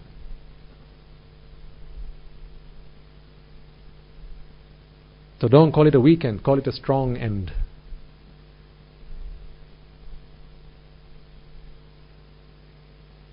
Be mindful about your time. So, just to remind you again, make sure you're fixing the right problem. The Four Noble Truths, each and every one of us must understand, must realize. And remember, it starts with the realization of what suffering is. Suffering is not something to experience, because we have done that in abundance. There's no suffering that is yet for any of us to experience. All the suffering we have already experienced. I have been in the avidya many kalpas at a time. And some people say they've come into the human world from the Brahma worlds. I know I've come here from the avidya. So I have no idea of going back there anytime soon. And hopefully never again. And to do that, you have to realize the noble truths. Not experience the pain, realize pain. Realize suffering. And to realize suffering, you have to penetrate the superficial pleasures and see the suffering that lay beneath. Whatever that looks pleasurable on the outside is probably suffering on the inside. Most likely, it's suffering on the inside. Be someone who's capable of penetrating the superficial pleasures and spotting the problem, spotting the suffering that lay beneath. If you are capable of doing that, you have understood the first noble truth of suffering. You have realized the first noble truth of suffering. Whenever there is pleasure, you have to be able to penetrate the superficial pleasure and see the suffering that lay beneath. And whenever you see the real suffering that lay beneath the superficial pleasure, you will no longer want to attach to it, because you know that this is just poison. Pleasure is simply another word for a poison chalice.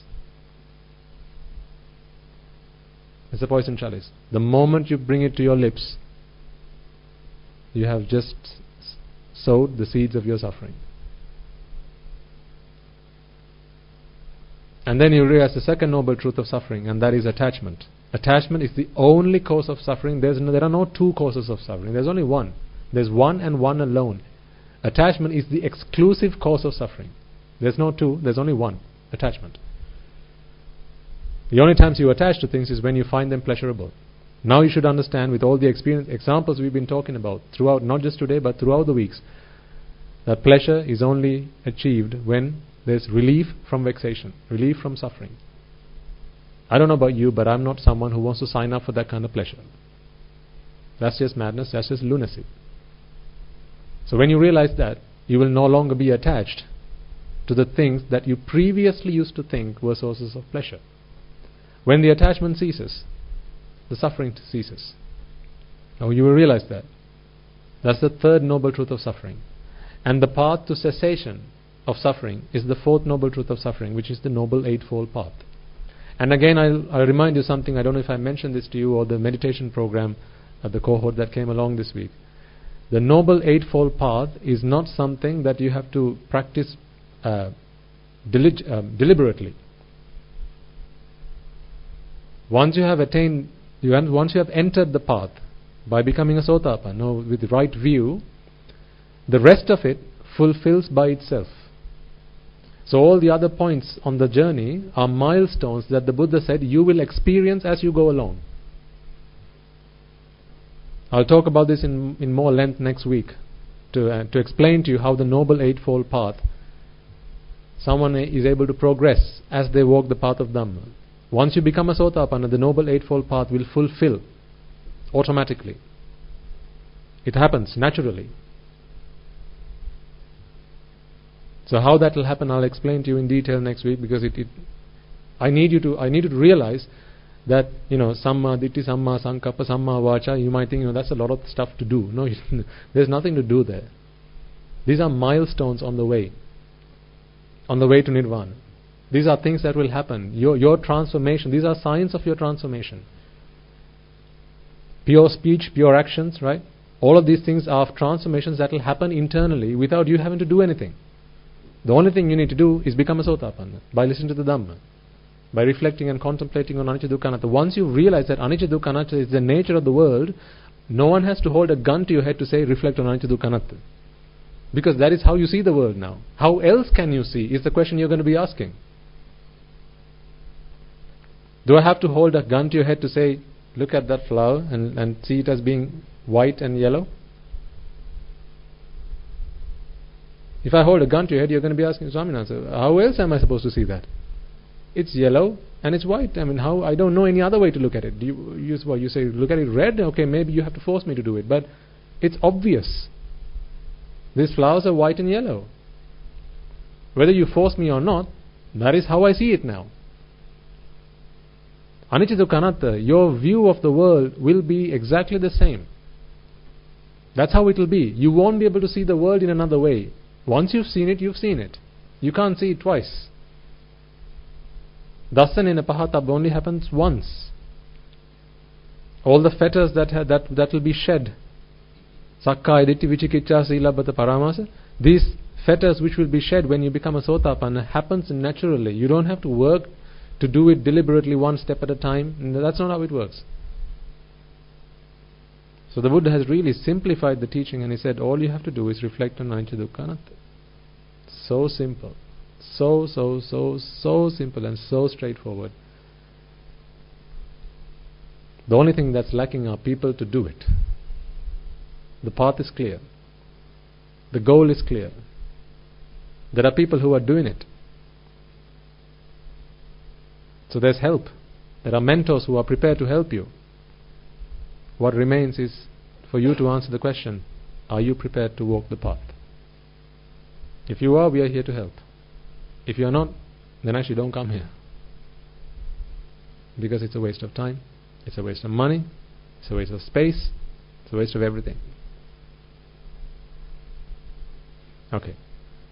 So, remind me to talk to you about that next week. If I forget, in any case, I'll explain to you the Noble Eightfold Path and how someone who becomes a Sotapanna, the rest of it will just happen naturally.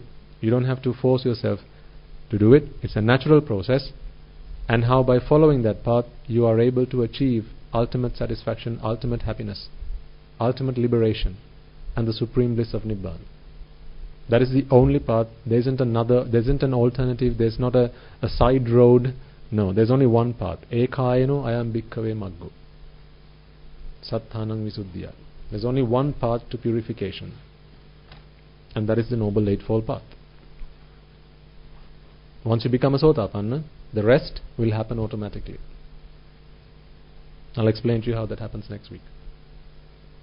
Okay. So don't forget what you saw in the video today. Right? And to the skeptics again, I tell you, what if that's real? What if? Right? What if it's real? If it's fake, okay, nothing lost. But what if it's real? Then you have everything to lose. If you agree with what the Buddha has said, if you believe in the Buddha and what is said in the scriptures, it's a word for word depiction of what the Buddha has described in the sutras. So I don't want to take the risk. If you want to, you are very brave. But I'm a coward. So when the Buddha says you're going to die, I'm a coward, so I know I'm going to die. When the Buddha says if you do this, you're going to be going to the hells, I'm a coward, so I take his word for it. And when the Buddha says Nirvana is the only salvation, I'm a coward, so I accept that. Through intelligence, through analyzing what he says, that yes, there's no other way, there's no other path, this is the only path. Okay. English today, I think. Arya Maitri? English? Yes? Okay.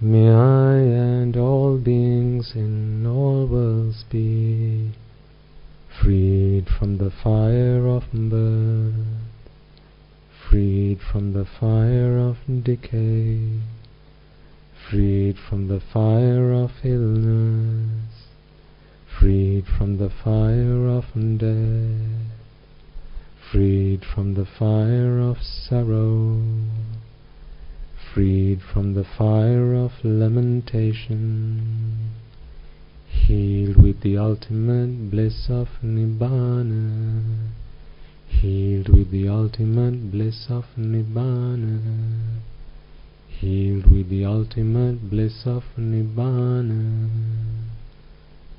May I and all beings in all worlds be freed from the fire of suffering, freed from the fire of discontentment, freed from the fire of exhaustion, freed from the fire of disappointment, freed from the fire of clinging on to the five aggregates, healed with the ultimate bliss of Nibbana, healed with the ultimate bliss of Nibbana, healed with the ultimate bliss of Nibbana.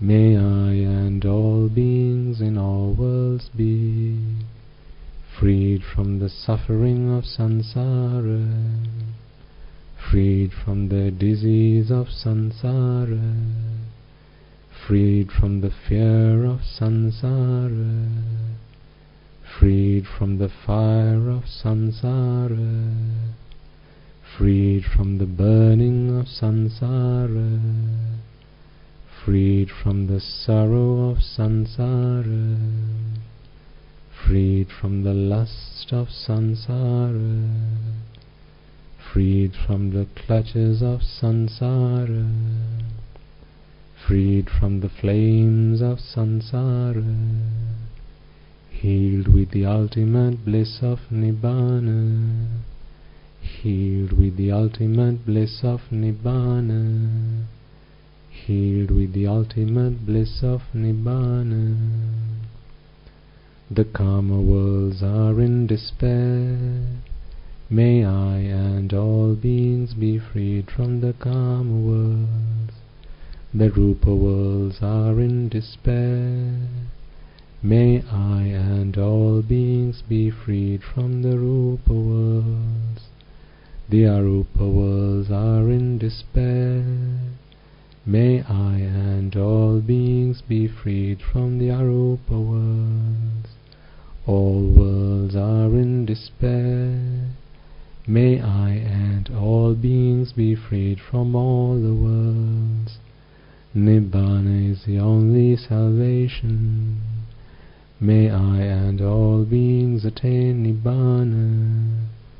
Nibbana is the only salvation. May I and all beings attain Nibbana. Nibbana is the only salvation. May I and all beings attain Nibbana. Letting go is the only salvation. May I and all beings let go. Detachment is the only salvation. May I and all beings be detached. Being freed is the only salvation. May I and all beings be freed. Nibbana is the only salvation. May I and all beings attain Nibbana. Nibbana is the only salvation. May I and all beings attain Nibbana. Nibbana is the only salvation. May I and all beings attain Nibbana.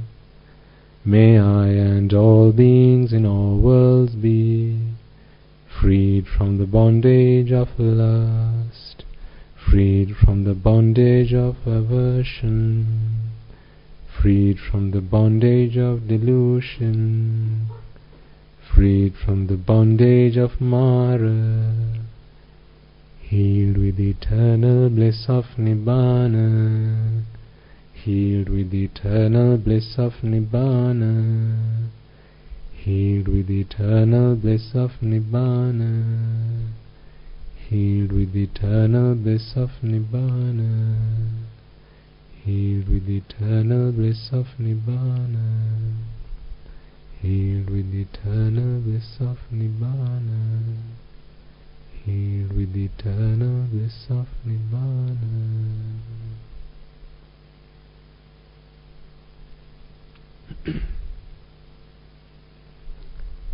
I think a word of appreciation is due, and that is particularly to the young children who come along to these sermons. Because I know for some it can be difficult to understand. Sometimes we talk about some profound and deep concepts in Buddhist philosophy. Some of you may not have been listening to the sermons for a long time, and therefore it can sound a little bit foreign. But still, they make the effort and they pick up the courage to turn up, and that's what matters. Because I can only help if you're here. If you don't understand it, that's okay, because eventually you will. So I think parents, you're extremely fortunate that your children are willing to come along with you. Even if you had to twist an arm to begin with, at least the fact that they're here, I think, says a lot. They're very fortunate children. One, to have parents like you, and two, to actually feel the need to be here. So you're lucky. Parents to have children like this, and children, you're lucky to have parents like this. There are a lot of parents who struggle to bring their children here. Not simply because they don't understand Sinhala. Sometimes they do. Even some parents who come along to the Sinhala sermons, they still struggle to bring their children along because they have other needs and wants, and the Dhamma is not their cup of tea, because they think the Dhamma is for losers. They think Buddhist philosophy is for people who have lost out in life. If only they realized, right? If only they could listen to what you listen to today, they will realize that actually it's only a loser who doesn't come here. Because this is the path to becoming victorious. You can't deny that. This is the path to becoming victorious. Anyone who wants but doesn't have and goes about fixing the wrong problem is always a loser. They will never win. There's only one path to victory, and this is the path to victory. So well done, and hats off to the children who have come along today. There are some regular faces, and long may that continue, because you are receiving something your parents didn't when they were your age. If your parents had the blessing of this Dhamma when they were your age, you probably wouldn't be here today. So you have something your parents didn't have at that time when they were your age, and you're so extremely fortunate. So it must be that you are very blessed children to be here. So well done. And also to the children who are listening to these sermons online, well done. Okay. So let us transfer merits and bring the sermon to a close. And again, just as a reminder, please bear in mind that my time is valuable to me just as much as your time is to you. So I appeal to you, please allow me to use my time wisely, and please allow me to be by myself, really, because I need that time. I don't have time to, it may be 15 minutes with one of you, but then times that by 100 people. No. To you it's 15 minutes, but to me, accumulated, that could be a whole week. So I hope that you will respect my request, and come along to the sermons and we can talk. You have questions at the end of sermons, I'm more than happy to listen to you and help you. But other times, then please allow me to focus on my path, focus on my practice, and the more I do that, the more I'm able to help you. Because sitting here talking with you, how much I can help you is very limited. The day I become an arahant, that is when you should want to talk with me. So let me become an arahant first, and then we can talk all we like. Sound okay? Let's do that then. Okay. So first and foremost, let us once again take a moment to reflect on the fact that it is because of the Supremely Enlightened One, the Perfect One, the Omniscient One, the Infinitely Compassionate One, who dedicated himself towards the liberation of all sentient beings, including you and I, that we have the gift of Dhamma today. Let us also take a moment to remind ourselves of the Bhikkhu Bhikkhunis, Upasak Upasikas, who since time immemorial dedicated their lives to practicing the path, as well as expounding this teaching towards this liberation of all sentient beings, as well as all the members of the Mahasangha throughout the world who have dedicated their lives to practicing the path, but also to help other people just like you and I to free themselves from the shackles of samsara once and for all. So may they all be able to rejoice in the merits that we have all acquired today, and may, through the power of the merits that we have all acquired, may they be able to be freed from the hells, if any of them have been born in the hells today, and be born in the blissful plane. And may through the power of these merits they abstain from the unmeritorious deeds, fulfill the meritorious deeds, fulfill the Noble Eightfold Path, and attain the supreme bliss of Nibbana. Sadhu, sadhu, sadhu. Let us also take a moment to transfer merits to the devas, brahmas, spirits, demons, and the dead. Anyone and everyone who might have come into your lives at any point in samsara and helped you, assisted you, and shaped your lives for the better, supported you in any way, shape or form, in whatever capacity, to become good people, to become great people, mothers, fathers, brothers, sisters, uncles, aunts, nephews, nieces, grandparents, and so on and so forth. May they all be able to rejoice in the merits that we have all acquired today. If any of them have today been born in the woeful planes, may these merits help them to redeem themselves and be born in the blissful planes.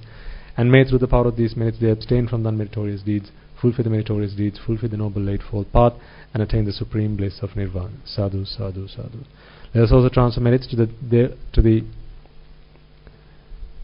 all those men and women who serve in the armed forces, as well as members of the police force, all those men and women who dedicated their lives to protecting the peace and harmony of our country. If not for them, today you and I will not be able to practice the path in peace and harmony. May they be able to rejoice in the merits that we have all acquired today and fought for our country, fought for this nation over the 30-year-old long war in Sri Lanka. May they all be able to rejoice in the merits that we have all acquired today, be they friend or foe, reminding ourselves that at one point in samsara, at some point in samsara, they have all been a mother to us, they have all been a father to us. So with that thought in mind, let us take a moment to transfer merits to them as well as anyone who might have lost their lives in natural calamities such as the tsunamis and earthquakes, hailstorms, sandstorms, not just in Sri Lanka but also in other parts of the world. May they all be able to rejoice in the merits that we have all acquired today. May through the power of these merits, if any of them have been born in the lawful planes, to be able to redeem themselves and be born in the blissful planes, and may through the power of these merits they abstain from the unmeritorious deeds, fulfill the meritorious deeds, fulfill the noble eightfold path, and attain the supreme bliss of Nibbana. Sadhu, sadhu, sadhu. Let us also take a moment to transfer merits to everyone who will have helped, supported to make this function, to make this event a success, either by organizing the event, organizing the venue, or perhaps by providing you with transport, or perhaps by ushering you to a seat, or perhaps by offering you a glass of water, or maybe a meal before or after the event, or perhaps by spreading word of mouth, inviting you to be here today and making you aware of these sessions, making you aware of these expositions of the Dhamma, or perhaps by translating the sermon so that they can be accessible in other formats. May they all be able to rejoice in the merits that we have all acquired today, and may through the power of these merits they be able to abstain from the unmeritorious deeds, fulfill the meritorious deeds, fulfill the noble eightfold path, and attain the supreme bliss of Nibbana. Sadhu, sadhu, sadhu. Let us also take a moment to transfer merits to all those members of your family who are among the living today, as well as your colleagues and your co-workers. It is they who have taken over some of the burden of your duties and responsibilities, and therefore have relieved you of your duties and responsibilities such that you are able to be here today. If not for them today, this would not have been possible, this would not have been achievable. So may they all also be able to rejoice in the merits that we have all acquired today, and may through the course of these merits, through the power of these merits, they abstain from the unmeritorious deeds, fulfill the meritorious deeds, fulfill the noble eightfold path, and attain the supreme bliss of Nibbana. Sadhu, sadhu, sadhu. And finally, may through the course of all the merits that we have all acquired today, throughout the course of the day, in making offerings to the Buddha, Dhamma and the Sangha, in making veneration to them, in listening to the sermon, in preaching the sermon, and also in transferring merits, may the merits that we have all acquired today empower and energize all those men and women just like yourselves throughout the world to become Arahatun Vahanses, and may through them we be able to witness the advent of many hundreds of thousands of Arahatun Vahanses in this blessed land and in our very lives itself. Sadhu, sadhu, sadhu. And finally, may through the course of all of these merits, you and I and everyone who will have contributed to make this event a success be able to become one of those Arahatun Vahanses, one of those Arahat Mehinin Vahanses in this life itself and the era of the Gautama Supreme Buddha itself. Sadhu, sadhu, sadhu. The members of the Mahasangha will now transfer their blessings to you.